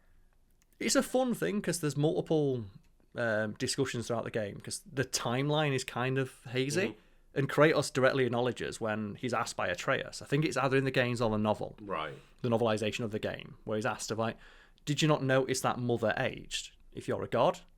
And he says to Atreus something to the effect of, when you've lived for centuries, you start to not notice the difference between a decade and a week. Right. They all blend into... All I knew is that I spent time with your mother and it was the most important time I spent. He doesn't, obviously... Because his mum has magic powers. Didn't you notice that mum didn't age in 40 fucking years? Well, what's the difference between 40 years and 400 years when you've lived for 1,000? Yeah, and we all don't know the physiology of the giants and how long they live. And neither does Kratos. I like that line where it's I thought the skeletons of the giants would be bigger. And Atreus, good joke, Dad. I don't joke. Oh, giants aren't literally giant. Apart from... They can be, but apart they're from not... the world serpent, who is literally giant, but he's the only one. And yeah it's the giants were clearly gigantic at some point, but the giants have potentially changed over time and are not literally gigantic. And you get smaller Jotuns, right? Because you encounter Angerbodoras, or Angerbodora, I think that's how you pronounce it. Her grandma. Well, she's giant, but and there's a potential small. Implication that, talking, say for example, the end of God of War 2018, where you find out, there's a lot of giants that were literally giant, giant. Yep. But then Faye is human-sized, roughly. But she's big for a human. She's as tall as Kratos, so she's at least 7 feet She's tall. Kratos-sized, right? Yeah. And Kratos is big for a human, and he was human initially, but he was big by his own standard. I think he was I think the canon of how tall Kratos is gone between 8'6" and 6'4". Right. I think it's somewhere in the middle now. He's 6'8", I think, in 2018, where it's slightly taller than Chris Judge. Chris Judge is quite tall, but Kratos has to be exceptionally tall. But again, they play around with it based on what the story requires. Yeah, and obviously, going back to God of War 2018, I'm trying to find those moments where I know that for the longest time in the community, people have been talking about like there's a moment in the game that hasn't had a like solidified answer, where it's the horn is blown to get the attention of the world serpent. Yes, that is a mystery of like you never find out I who blew the don't, horn. for example, think that again. I don't think that they've sat there for 10 years and gone, well, in 10 years' time we'll answer that question. What I do think, though, is that they know that that's either like what you want to call it, like plot hole, or just a point that they haven't addressed yet, and they have the ability to do so in a future game. Yeah, whether it was deliberate or it's a genuine mistake or something they forgot or just didn't want to explore, it's still something that they can retroactively fit into a new game. The same with like the Avengers movies, right? Where they retroactively made Loki's staff a Infinity Stone. They never intended for it to be an Infinity Stone, but presumably when they were making the Infinity Stones part of the plot, they went, well, we've already got a couple of very like powerful mystical objects. Let's just retroactively make those an Infinity Stone because they exist and we no longer have to introduce them. Yeah, literally, if you think about it, there was 3 of the 6 Infinity Stones introduced before they were Infinity Stones. Like the Ether, the Mind Stone, and the Tesseract were all just, as you say, like objects of power, essentially. They weren't MacGuffins. Yeah, they weren't initially Infinity Stones, but they can retcon that to be like, oh, hey, do you remember these things that we'd set up earlier? They were Infinity Stones the entire time. And retcons can be handled poorly or well. And I think in the Marvel case, that's a pretty seamless, elegant retcon. It's a really good one. God of War, I hope it's the same. And because either way, I'm going to have fun playing that game. Because if it's Santa Monica Studios and it's the same gameplay loop with new flourishes, I'm going to be happy. Oh, so happy, yeah. God of War. And especially like the graphical quality as well. Of like, they must have done some fucking magic of like the previous 2 games you had the baldest man in video games to go to like Deborah Ann Wall's like fucking immaculate red mane. Yeah. They've done some fucking magic with that. And it's an interesting thing, right? Of like, obviously Ragnarok and Lafay look better than God of War 2018. But if you'd sat me down and I'm playing God of War, there's only a PS4 version, but I'm on it on the PS5, so they're all like there's like 4K checkerboarding and there's like frame rate improvements, but the game has not had like a PS5 version with improved textures and models and stuff, and it still looks fucking great. If you sat me down and gone, this is a PS5 game that came out a year ago, I'd have been like, yeah it is, yeah.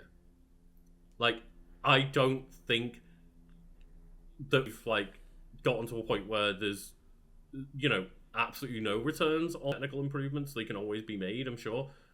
Of course, yeah. Like, just the hair physics on Faye alone show a generational leap. But it has gotten to the point of like diminishing returns, to the point of I can play a game that's nearing 10 years old and be convinced that it would still be a modern game. Like, yeah.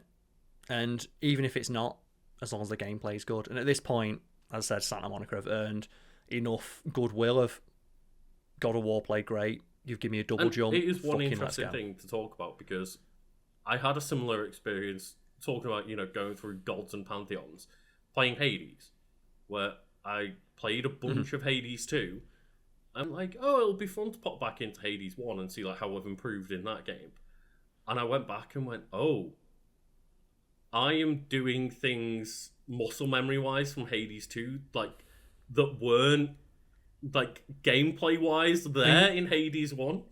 And you don't realise, obviously when you were playing through Hades 1, you felt you had so many options and that you had so much fluidity and freedom, and then the generational leap. It happens in loads of games. Metal Gear Solid 3. Metal Gear Solid 3 basically ruined any Metal Gear Solid 2 playthrough because the amount of minutiae you have control-wise over Snake makes playing Metal Gear Solid 2 feel clunky, even though Metal Gear Solid 2 controlled like a dream. Same way like fighting games, where they get more fluid as they go along, or Call of Duties, where, okay, they're stagnated now, but you try go back to Modern Warfare 4 when you've had omnidirectional movement. You try going back to like Gears of War 1, when the new trailer where you can now slide and combat roll and shit. I am so excited to slide in Gears of War. I know it's only like a little thing, but that's going to make it feel so much tighter. Exactly, and it's like, they are admittedly very small changes, but if you are, as you said, you've got muscle memory, sometimes dozens, hundreds of hours of muscle memory, getting a new toy can be so freeing from like a creativity standpoint. Like I think it's like character action, which this game obviously is. Of like when you play a Devil May Cry game, it's like okay, like Devil May Cry 3, fucking phenomenal. But then you get 5, now you can carry 7 weapons at once. It's like you've literally quadrupled my arsenal. I will say, like, for example, God of War, the amount of times I've tried to do like the shield charge at people in God of War 2018, and it's just. Well, see, I never did that. I always kept the parry. In like introduced in God of War Ragnarok as an ability, and I always use like the shield charge shield. So I keep like looking at enemies that are far away and go to close the distance by shield charging. It's just not in this game. Yeah, I will say as well, something that I'm glad they've kept, and they give LaFay her version of it, is the parry, because I think the parry in God of War, it's not up there with Royal Guard. No, it's far too slow. But it is so satisfying to just like perfect parry with Kratos, and you get like the game slows down ever so slightly, you get the hit stop, and the screen shakes with like the amount of force, but it's like boom! As you say, and then you get multiple in a row. Just time slows down for a second, and then you get the option to like just shield them across the arena. I'm so annoyed they got rid of that in God of War Ragnarok, because there was something so satisfying about parrying an enemy perfectly, and then Kratos hits them with the edge of the shield right in the head, and then launch like 50 feet back.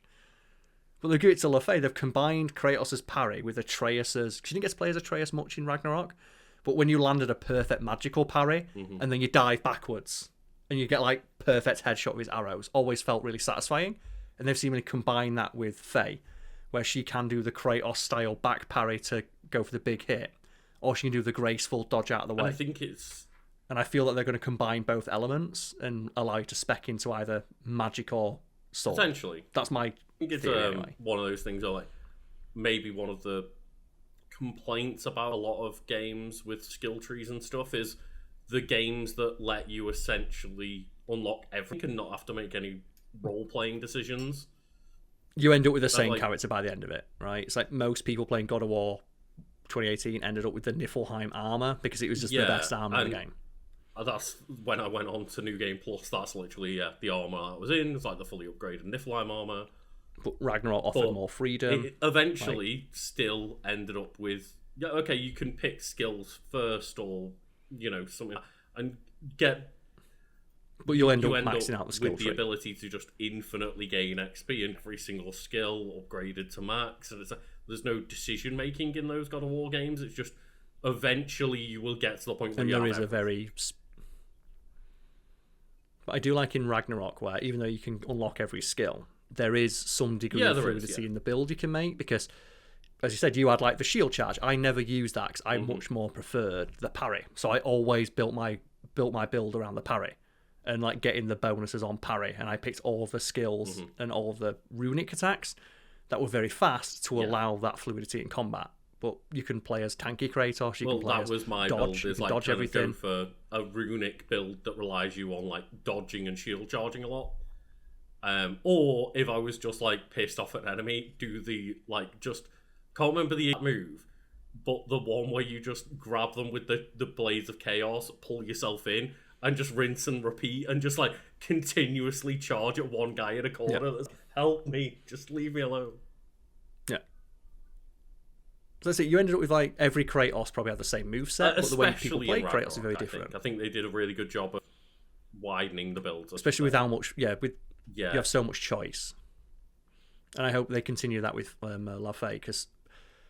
God, just as I said, adding literally another layer, another axis of movement to the player will afford so much more creativity from a gameplay standpoint. I hate the idea of just like the power fantasy game where you just become the god of Wars by the end of the game, and like Kratos is that's Kratos' whole fucking deal, ability available to me. But I also would kind of like maybe just by the end of full playthrough, you'd have to go to like New Game Plus to have enough XP to unlock everything. I would like it if it was a bit more you have to challenging end game in the grind. sense of like, hey, go and make a melee build, or make a magic build, or make a combo build, like not necessarily just get everything.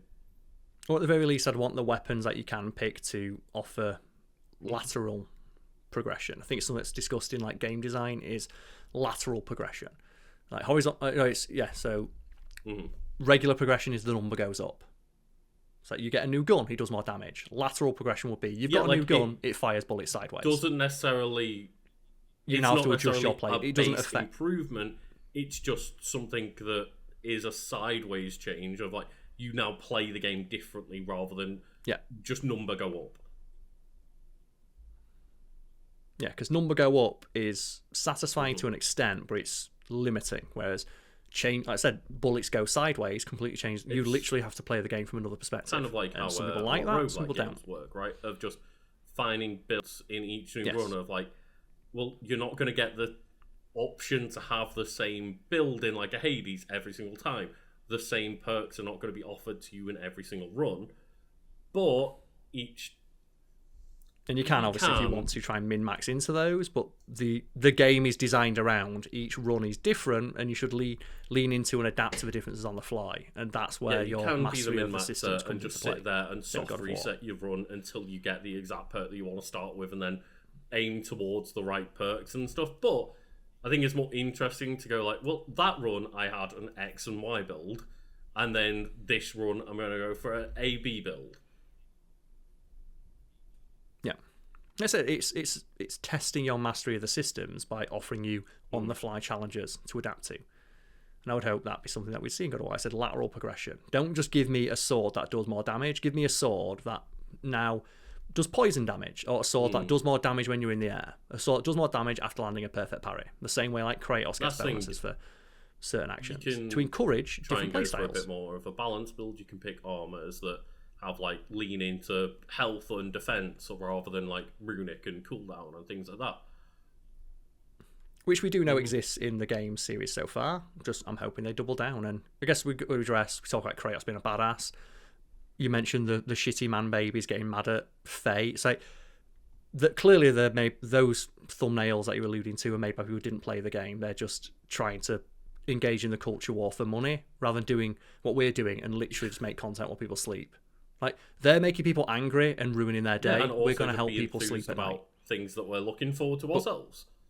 And but they haven't played the game, because if presumably you are playing through the game, Faye isn't directly seen, but she is mentioned. So and what does Kratos say about Faye? Directly seen at like one point in the game or something, right? Or is that Ragnarok that she first gets introduced? Is it? Yeah. It's Ragnarok.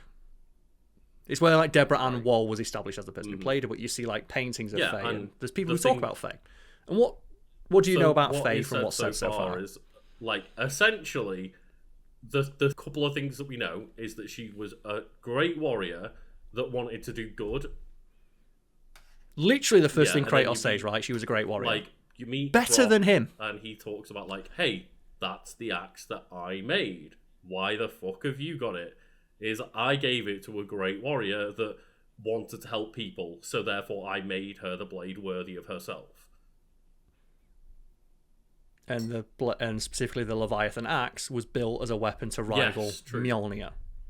And as of Ragnarok, you find out in a side mission there is a frozen lightning bolt in the middle of a lake. And it's like, yeah, that's from when Faye, while drunk, fought Thor to a standstill.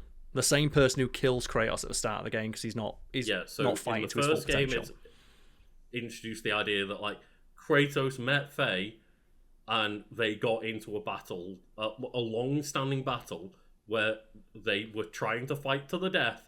Neither could kill one another, and they ended up falling in love.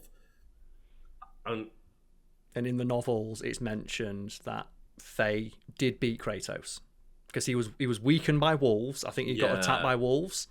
Faye jumped in to help him, then they fought to a standstill. So they do that. Like, they're not saying Faye is stronger than Kratos. It's just that her skill is enough to impress Kratos. And if anyone's a badass enough to impress Kratos, and again, that person's a fucking badass. She also fought Thor to a standstill, who killed Kratos. So like the implication is, not obviously Kratos when he's not trying. He's rusty in that moment. But is that Thor does kill him. A comparable level of skill in fighting to Kratos. She's not a physical match, because that's the thing I'm saying. Well, she's not as strong as Kratos. Okay, she's not as strong as Kratos, but she's as good a warrior. And the God of War, and this is why you know those people haven't played the games, because the God of War series, I played them all. In the PSP game, you meet the last Spartan, and he is just a guy. He is just a guy who encounters Kratos, and Kratos gets really mad, Why is Sparta undefended? The last Spartan tells him, Sparta is no more. Sparta is gone. I am the last Spartan. And that dude fights Kratos, and he dies. You kill him, but he fights Kratos for like 5 minutes.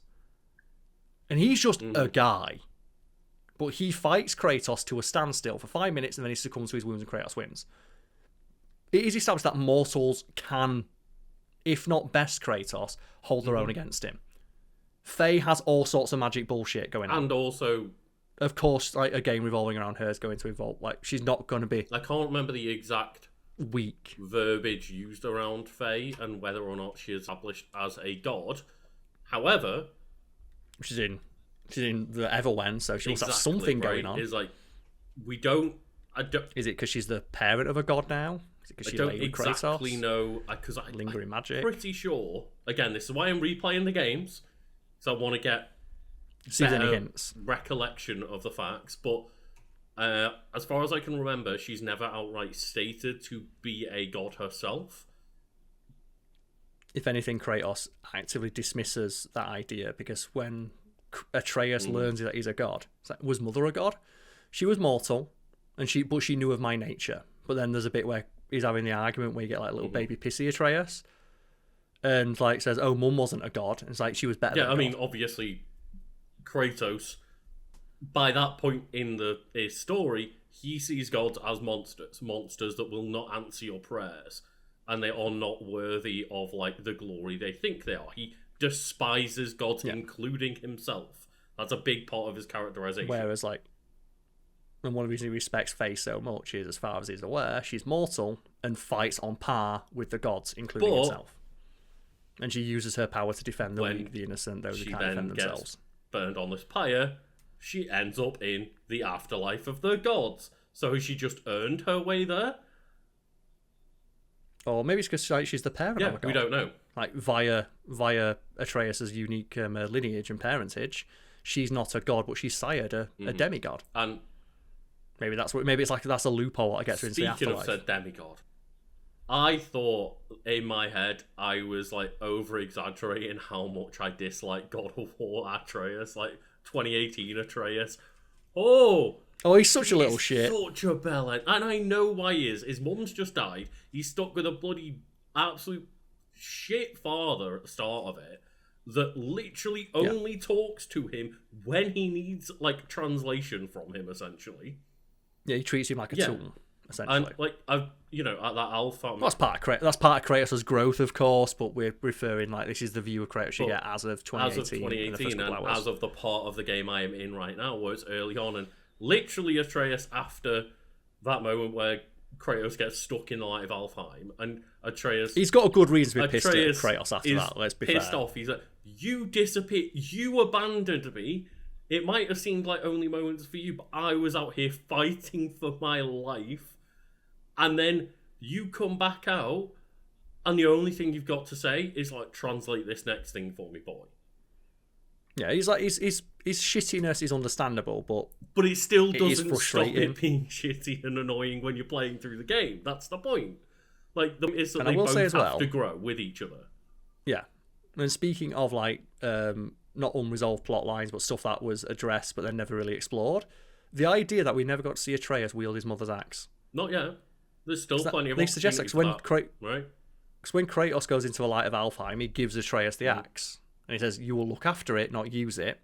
But then when you come out of the light, there's all the dead elves. And it's suggested that Atreus used the axe to defend himself. I think it is only suggested. I think that's the only real way that you can read that text, is that he had to defend himself from the elves. But we never actually get to see him use the axe. No. And I kind of, like, that is a missed opportunity to not have him at least at one point in the game wield his mother's weapon, like the weapon that was wielded for her, like kind of bring the family dynamic between them all together. Of like, maybe you could have like some sort of narrative symmetry between how Faye wields it, how Kratos wields it, how Atreus chooses to wield it. There's still no saying that that's not an avenue that they could go down in the future, though. In a later game, yeah. So because now Kratos has a spear, maybe the axe. Because that's the exciting thing. We have LaFay announced, but like we also know that is a game that is at least starting concurrent with the start of God of War 2018. Okay, let's just not spoiler, but let's theorize now. First question: do you think the Greek gods are going to turn up? So I just want to say, right? This discussion will probably contain spoilers for like God of War 2018 and Ragnarok, and the trailer for LaFay. Yeah. But, so do you think Greek gods are going to turn up? They've got to, right? That's going to be the biggest fucking pop off moment if like fucking Zeus turns up. I think they have to, but I think they have to minimize their usage because otherwise it could get really boring. Or if they just rely on the old pantheon of gods that we've already fought, and it'll diminish the new pantheon of the trans. Also, it'll kind of diminish Faye's character. Although I would be very interested to see Faye, because obviously Kratos talks about she knew my nature, but from the Valhalla DLC, it's very clear that Kratos didn't share everything. He didn't give her the dirty details necessarily. So he might have said I raised the pantheon to the ground, and she, the same way a lot of people in like Ragnarok, they all think that he's exaggerating. Of like, hey Kratos, is it true that you travel through time? Yeah, that's not real. No, I did. Did you beat the Sisters of Fate? Yeah, I did. Yeah, like when you end up talking to I'm trying to remember her name now. Freya, that's it. I always because it's Faye and Frey. Frey and Friggan. Sometimes. But yeah, talking to Freya of like when they go to see the sages, and she's like, okay, well, yeah, kind of, they know the future. You can't really change that. They have prescience, but they don't have the ability of literal foresight. And Chris, what do you mean? Fucking skill issue. People in my pantheon did. He's like, okay, well, whatever they say goes. Essentially, like they know your future. You can't change that. He's like, well, I did. But I think they say that they don't directly see the future because no one has that power. They can read your intent and and have prescience because of that. However, it's basically implied that there's no changing the path that they see because they know your intentions. Mm-hmm.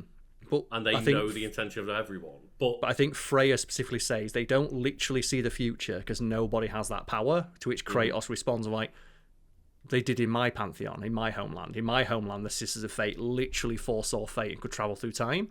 And I think Freya and Mimir are baffled at the idea of time travel existing because no one in their pantheon has that ability, whereas Kratos has encountered it multiple times.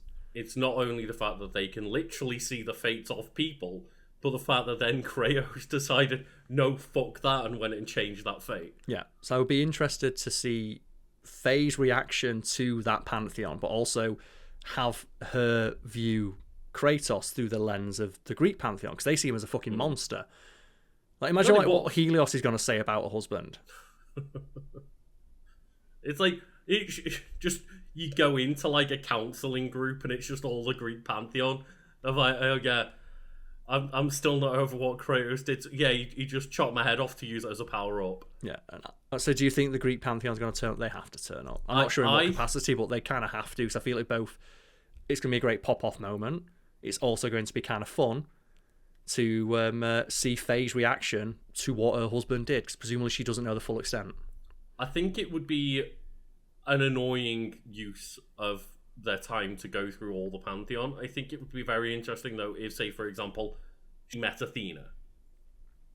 Yeah, well, I think Athena's not dead, because she's the only one who managed to go to some sort of land beyond.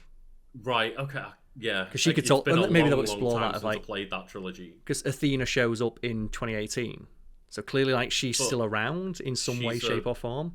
I can't remember. So I don't think Kratos ever killed her. As it being that she was haunting him from essentially beyond the grave, but I may be wrong in that one. I'm not sure. I can't remember from the first games. And also, I think they might as well, because they're clearly using some aspects of LaFay to just trial run stuff from the remake they're doing of the original trilogy, because they're having a double jump.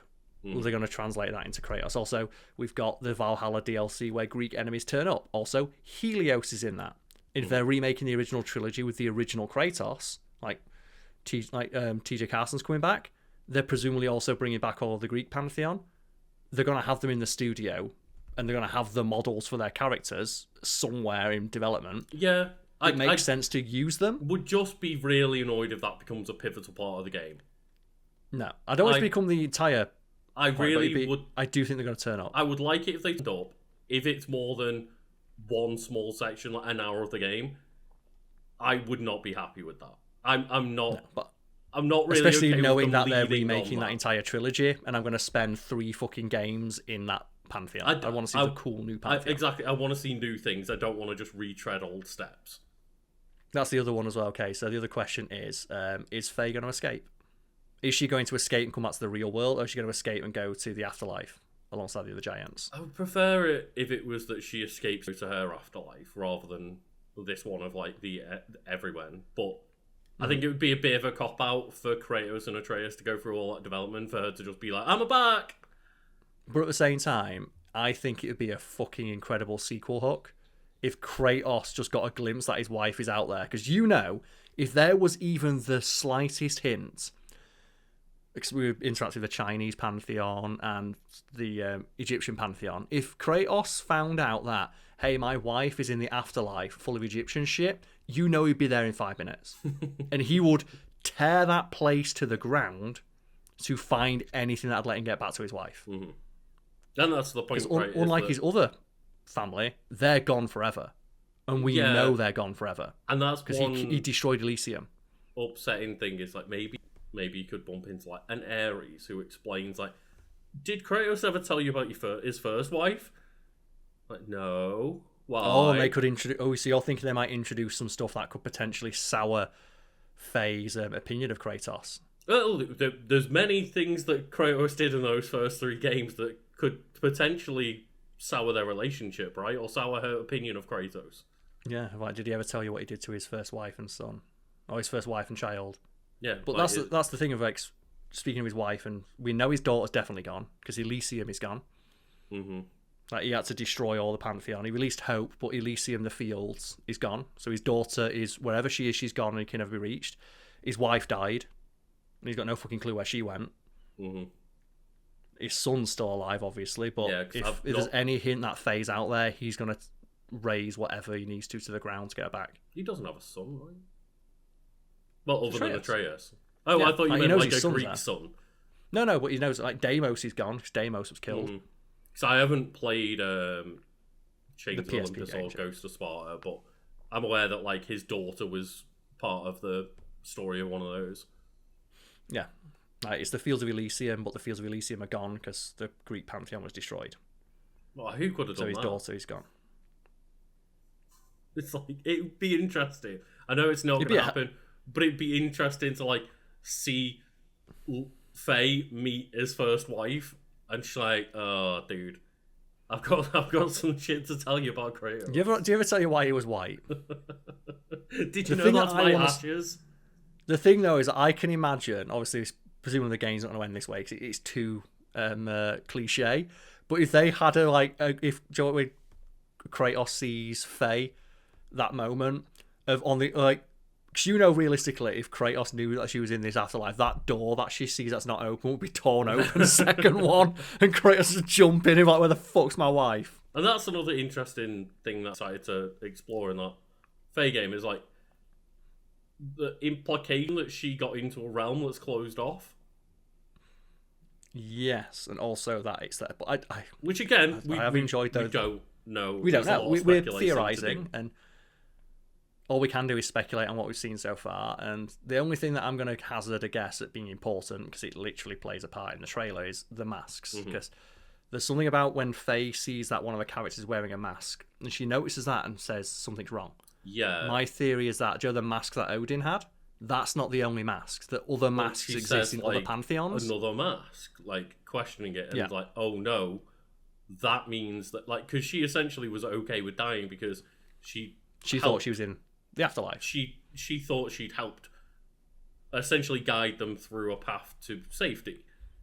And then she's clearly got to this everyone and gone, oh, something's wrong. And I think that's like, this is not my afterlife. This is not what the afterlife of the Jotuns looks like. But the fact more that the mask that throws her off and goes like, oh no, I didn't take everything into account. They may not be safe. Fair. My interpretation of the mask is that you need that kind of mask, whatever it happens to be, to get into where she is. And the fact that she sees just a low, like, clearly that's just like some fodder enemy. Clearly that is a way you can get to that afterlife. So I'm going to imagine if there is a setup for a third game, it's Kratos going to another pantheon to find their version of that mask. Yeah, Because clearly obviously masks have something to do with know, getting, like, but Odin wanted to look into the beyond.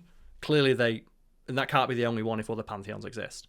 masks are clearly important in some way or another, but I'm intrigued to know where they go with it, because like the way I see it is that sparked off something in her head to go like, oh no, I need to still look after my family, and I need to like I need to find get a way back to do because that from clearly this something's side. gone wrong. But that's my the only thing that I saw in the trailer that I think will play a part in a future sequel is something to do with those masks.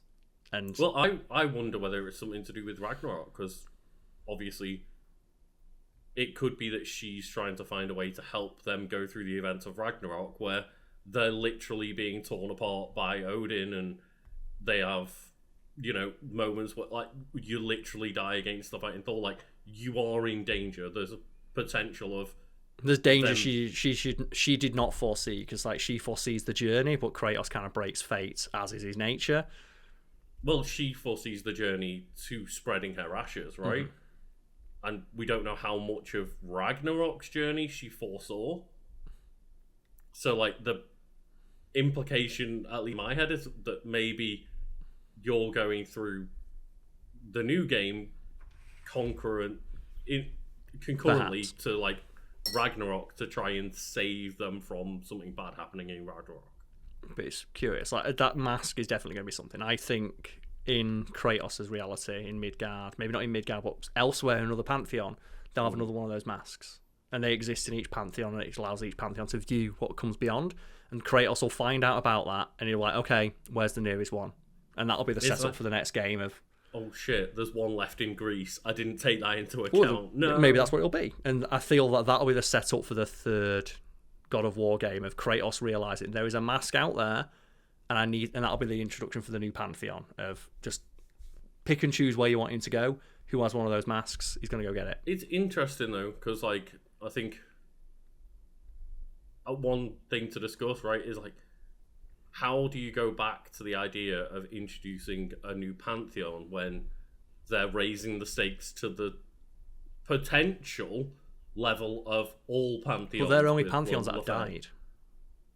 Yes. So you've got But how do you then go back to being like, oh, but now you're Kratos and you just go deal with one other pantheon? Well, I've also I feel thought like about that's that. Lowering the stakes. Obviously, if the Greek pantheon, as we said, will probably make an appearance in this game, Kratos didn't kill the Chinese pantheon. Kratos didn't kill the Egyptian pantheon. Something must have killed them. And my theory is that set up for the next game will be there's another god killer out there who's been... Kratos didn't kill Sekhmet. Someone must have killed Sekhmet. Who was that?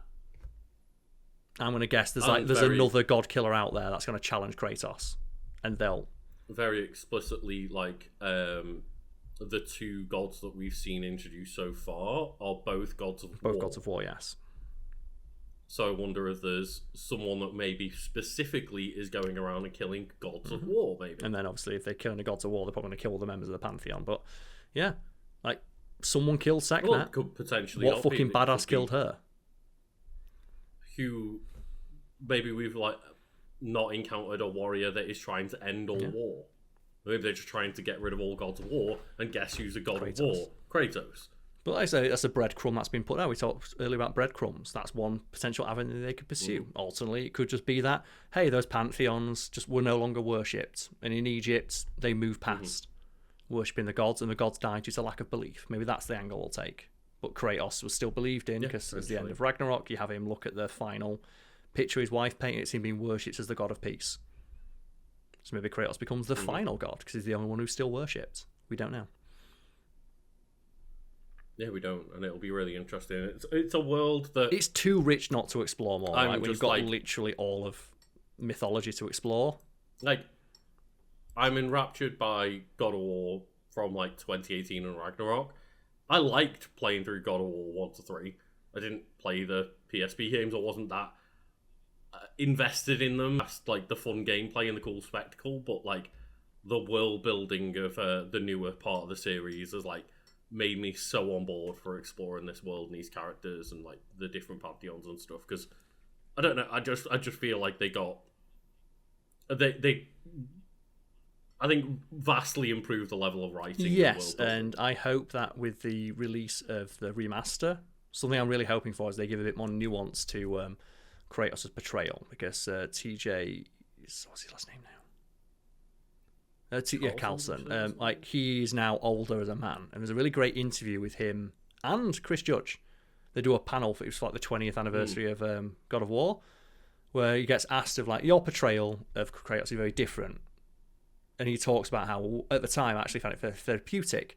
I was very angry at the time. And I saw it as like me just standing in a recording booth screaming. It was actually very therapeutic for me. So I'm hoping that, well, not hoping, but maybe as when he comes back as an older man, maybe he's got a new perspective on how to take the portrayal. Maybe we'll get some more nuance put to Kratos. Because obviously we know he is angry, shouty man who stabs all the gods.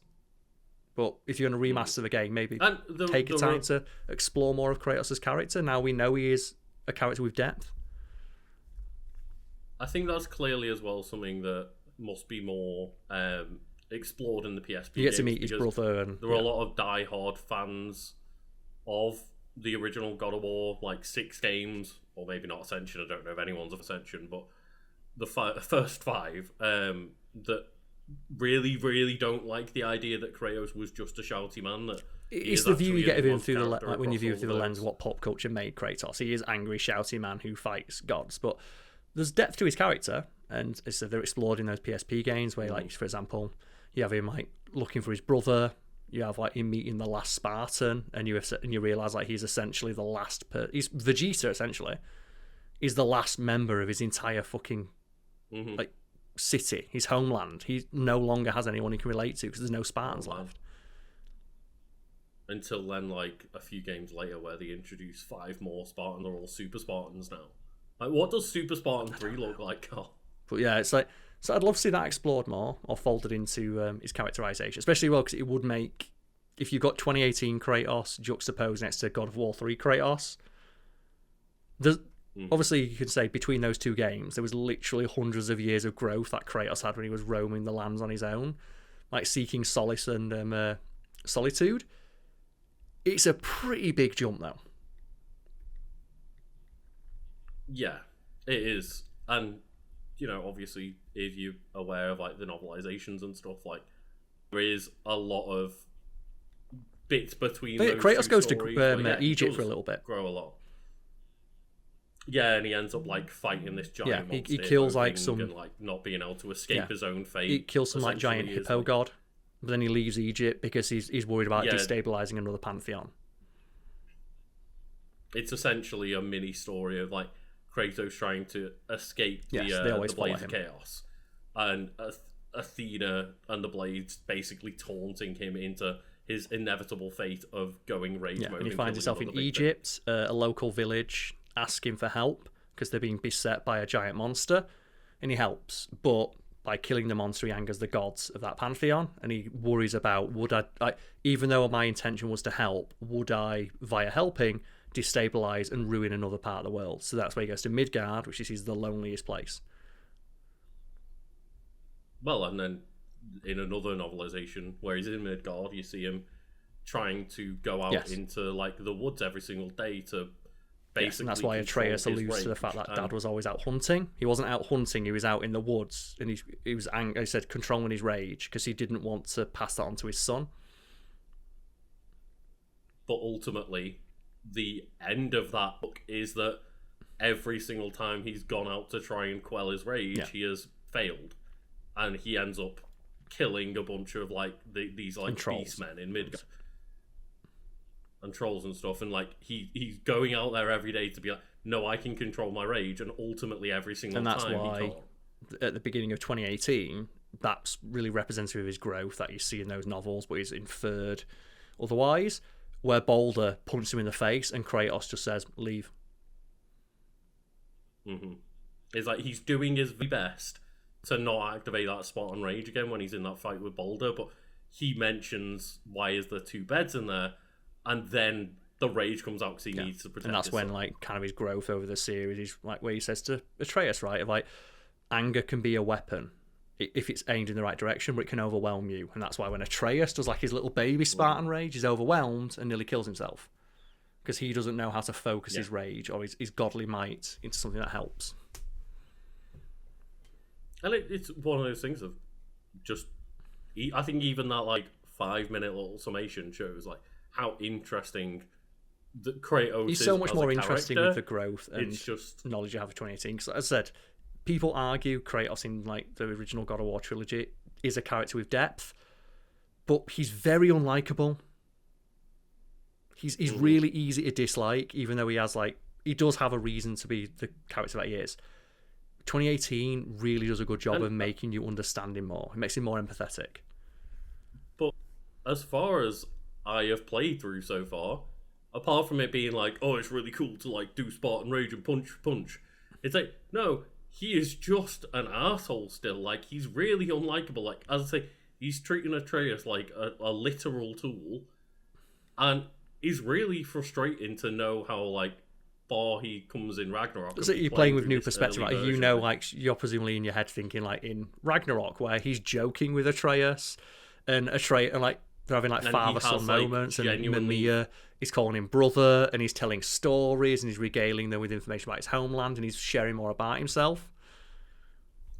But to go back to like the beginning point of 2018 and being like, man, it's kind of important that he's a dickhead, because that makes his growth all the more impressive. Of like, he went from that, and then from that he was even worse in like God of War 3. It's one of those things, right? Like bringing up Atreus, a little shit, annoying. It's like it's important for them to start out as like two unlikable characters, so again they can grow together and become closer with one another and become more. Same like Mimir, isn't it? Where he's really annoying at first, but then you grow to respect and appreciate his counsel. Same with like Kratos, when in the first bit of Ragnarok, where Kratos now has a journal. That's great. He's journaling for his mental health, just like most people. Not like a lot of people find a way of like helping with their mental health. He journals, and you read the description on Mimir of where he's like, yeah, I've come to appreciate the counsel of the wisest man on earth. I've come to call him brother. Also, he's small and does not consume resources. So he's still got that pragmatic Spartan edge to him. It's interesting though. It says you've got the perspective of what Kratos is like at the end of Ragnarok to play him from the start of it. Even though he's way better than he was in 3, he's still frustrating because you know how much better he has the potential to be. Exactly, yeah. And it's really interesting. It's why it's really interesting to play through these games with a fresh perspective, as we alluded to earlier. That's something we hope that people can get from our content, of when you hear us talk about a game or a movie or a TV show or a book or anything. If you are inclined to go interact with that piece of media again, hopefully we do give you a new perspective or something new to consider. If we've done that, then we've created value. 100%. And I hope that this conversation is way better than watching someone angrily shout about a game that they don't play just for the. Oh yeah, like a woman in a video game. Can you believe it?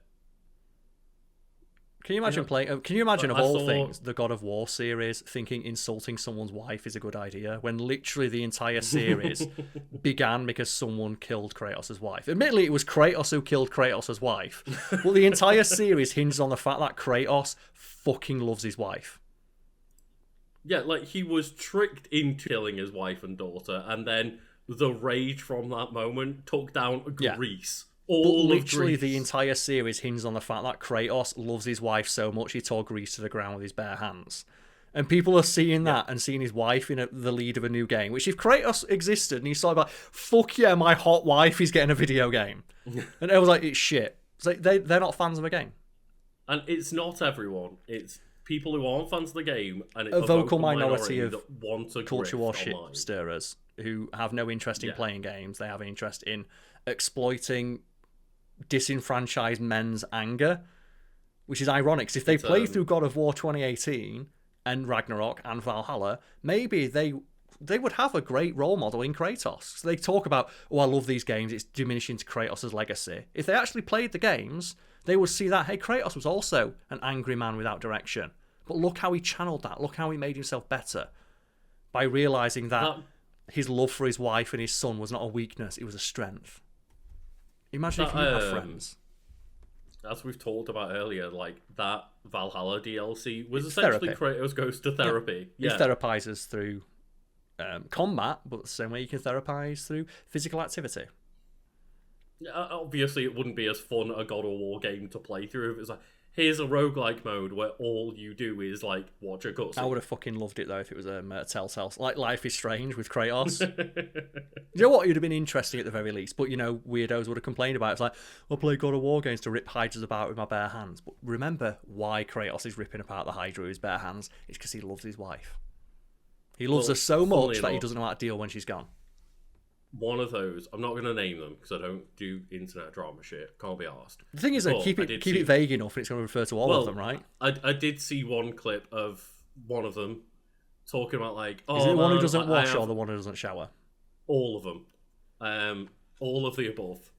Plus worse, probably. Is it the one who beats his wife or the one who doesn't shower? Is that narrowed probably down? all of the above, Okay. Karl. I'm just going to leave it vague, but it was them being mad and doing their spiel of being like, oh, woman, blah, blah, blah. This is going to make me uninterested in the game. I haven't played the game since, like, the first one in 2005. But, you know, now I'm definitely not going to play this one. So, okay, so you're trying to get mad about a franchise you don't play anyway. Well, they don't play games, so they just sit there and get mad online. It's like, it must be a very empty life. It must do you know be. People say like, playing video games, like people categorize it as like, oh, you're wasting your life sat there playing video games. I can think of at least one hobby that results in a more empty person and a lack of personality, and that is not even playing the video games, complaining about theoretical future video games because they have women or black people in them. And saying that like, oh, hey, I'm not going to play this, you've put me off. It's like, but you've been put off since it was already angry Kratos shouty man. So you literally were never going to interact with this in the first place. So fuck yourself. And even if you were going to interact with it, the fact that you're put off by the just like, women being in there, fuck off anyway. But it's the same thing. It's like they'll argue, they'll never be happy because what they don't want to be placated. Because if they're placated, that anger has no direction. They are angry. And the people they cater to are angry. It's like I said with Kratos, he had directionless anger that he didn't know how to focus. If you release a brand new God of War game, if the announcement was for it's God of War 3, it's Kratos, he's shouty man again, he's going to Greece, he's going back to Greece, he's going to beat them all up again. They wouldn't be happy, and they wouldn't even talk about it. They'd have found another announcement from that PlayStation Direct to complain about instead. And if that game would have been exactly to their narrow version of what games should be, they'd have looked for another one, and then another one. Because that's what they want. It's fairly obvious. They want to be angry. Yeah.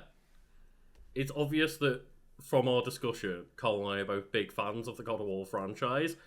And when we both watched, genuine fans, watch that trailer, we were literally on a Discord call watching it together, losing our shit of how cool it was. Because you know what? It's taking the franchise in a new direction. Maybe I won't like the direction. I talked about Life is Strange earlier. If I didn't like double exposure, I didn't sit there and go, it's dog shit, they ruined it, it's woke.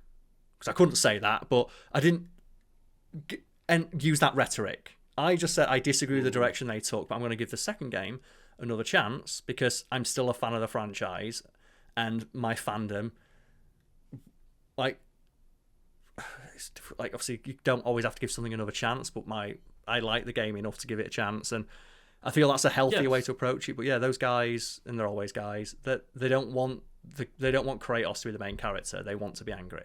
And it doesn't matter. They want to be the main character, Karl, is the answer. And the thing is, they want to be a main character. You could replace God of War Le Fay with anything, because if God of War Le Fay didn't exist and it was God of War 4 or God of War Double Ragnarok, they'd find something else. Because I said, what they want is to be angry, because they're angry at themselves, but that would require self-reflection, and they don't want to do that because being wrong feels bad.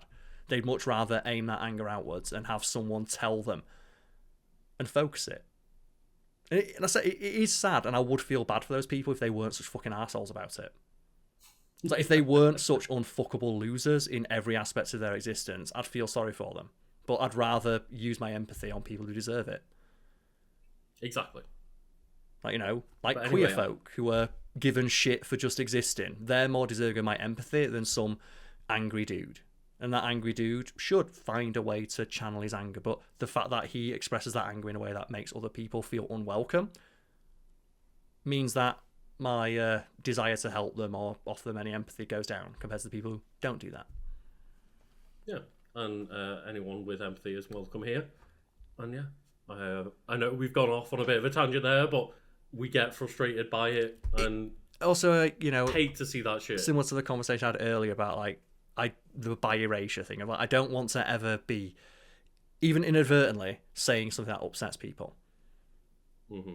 And obviously, if I do upset someone, please let me know so I can address that behaviour and change it in the future. I don't want to intentionally or otherwise upset people unless, of course, they're unfuckable assholes who just by their existence make other people's life worse. Because why should I care about upsetting them if they don't care about upsetting other people? But I don't want to intentionally or otherwise upset someone who's just trying to live their life. People are already making their life difficult enough. They don't need me piling on via ignorance. And I don't think I can say any better than you, but obviously I do agree with everything you said there, and I think we can just end this podcast by saying Happy Pride, everyone. Yeah, we try. The thing is, we try our best. And not to mention, hey, Kratos came from Greece. Load of gay dudes there. One of the gayest places ever. Yeah, just look up the Sacred Band of Thebes. Oh yeah, perfect. Now then, computer. Show me a list of everybody who supports the Wiki Weekends Patreon above a certain tier.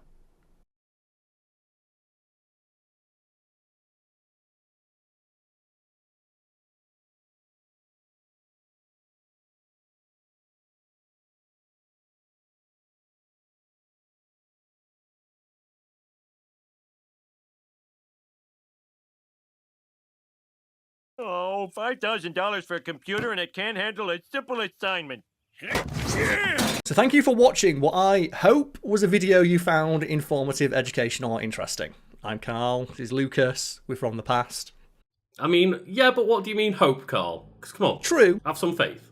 Yeah, if you're watching to this point in the video, either you like the video that you just watched and want to support us, or you're asleep. In which case, you're doing great. Don't worry. There's no one in the corner of your room. But there is a bee right next to you. Don't do that. One of the scariest things that's ever happened to me is I was doing the classic, I'm asleep at night, laptop on my chest, just being a fat fucking bed. Spider ran across my keyboard, illuminated by the light. Scariest thing that's ever happened to me. Well, no, the scariest part was when you couldn't find the spider afterwards. I couldn't. He was gone. Well, let's not talk about that now, Lucas. Instead, let's talk about all the people who support us over on our Patreon, our big PPs, because we need to give them a shout out. Yeah, we need to shout out, of course, the people on our highest tier on our Patreon, and the first person that we've got to shout out is a long-time supporter, Ranma Soatome. And that is from an anime, as we discovered the last couple of times we talked about it. So, Lucas, what's your favourite anime moment you've experienced recently? I don't want to talk My Hero spoilers that I was just rewatching, and I don't want to get into any other spoilers for things, but I was watching this little cute reindeer get introduced and just having my heart ripped out and crying just for several episodes straight. Well, that's what you should be doing, Lucas. You should be singing, so it's watch One Piece. Tell Karl to talk about One Piece. Just so our audience doesn't know, so they just inexplicably keep commenting. Like Manchurian candidates of I don't know why, but I feel compelled to tell Karl to watch One Piece. Talking! Second supporter we've got a shout out, that's Little Ghost. But it's not just Little Ghost, it is ghost emoji, ghost emoji, ghost emoji, ghost emoji, ghost emoji, ghost emoji, Little Ghost, ghost emoji, ghost emoji, ghost emoji, ghost emoji, ghost emoji, ghost emoji, which is 13 ghosts, including the ghost in Little Ghost. And I'm just going to put it out there, one too many ghosts. It's an unlucky number. Well, it is, but the whole joke is 13 Ghosts the movie, right? That's got Matthew Lillard's magnum opus. Yeah. Fair, dude doesn't have a magnum opus. Everything is in, he gives his whole ass to it. God! I hate it when they do that! What? They wait for you to stick your face right up against the glass, and then they give you a big fat boot. I'm just going to say it. I think Matthew Lillard is the Nick Cage of our generation. Ooh. In the sense that man puts his whole ass into every performance, regardless of the overall quality of the project he's appearing in. That man did not have to go that hard for 13 Ghosts. Yeah, and apparently they were even good in Five Nights at Freddy's. I always come back.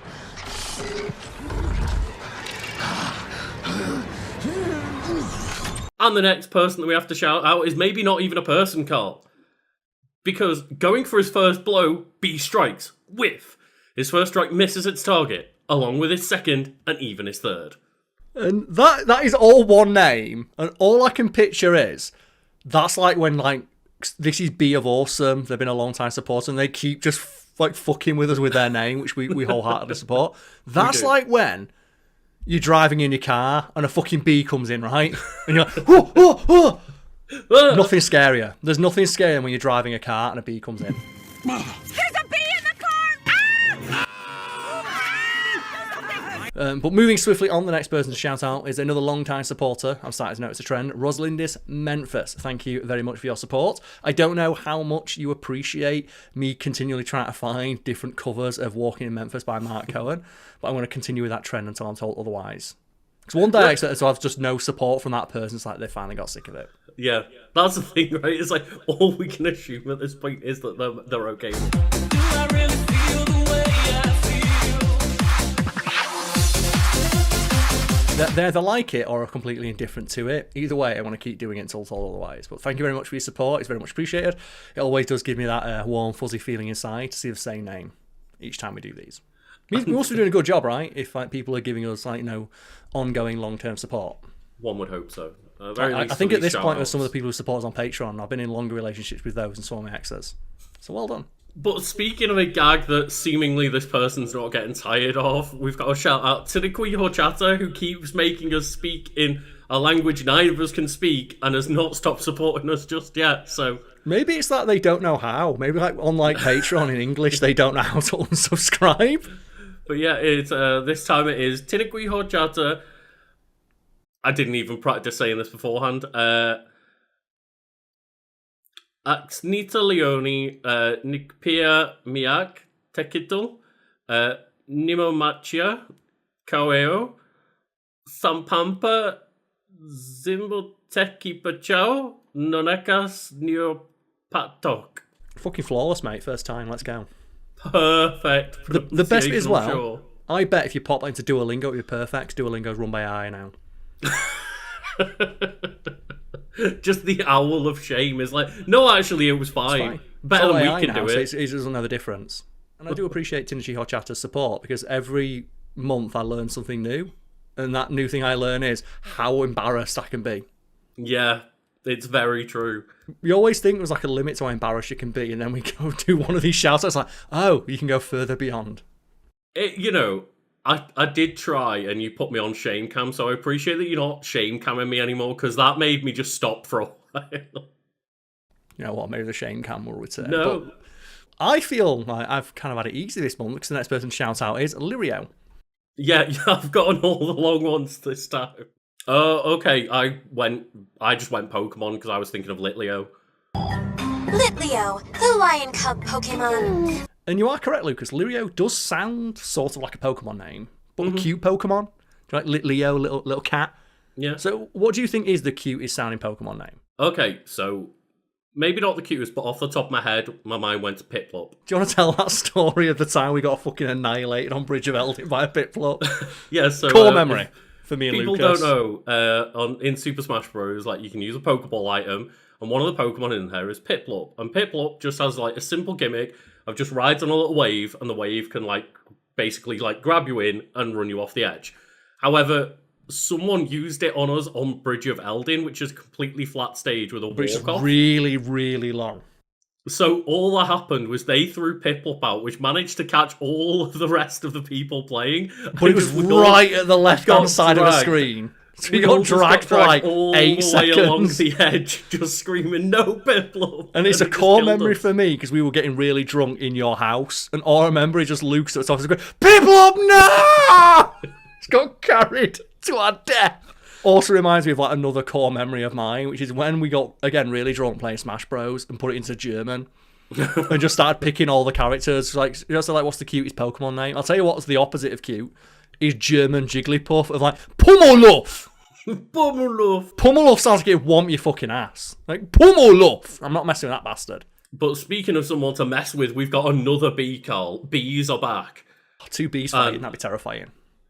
But these bees are fighting, because the next one is, how did you think it was going to be that easy? Bee of evil gloats, hitting bee so hard on the side of his face, something moves.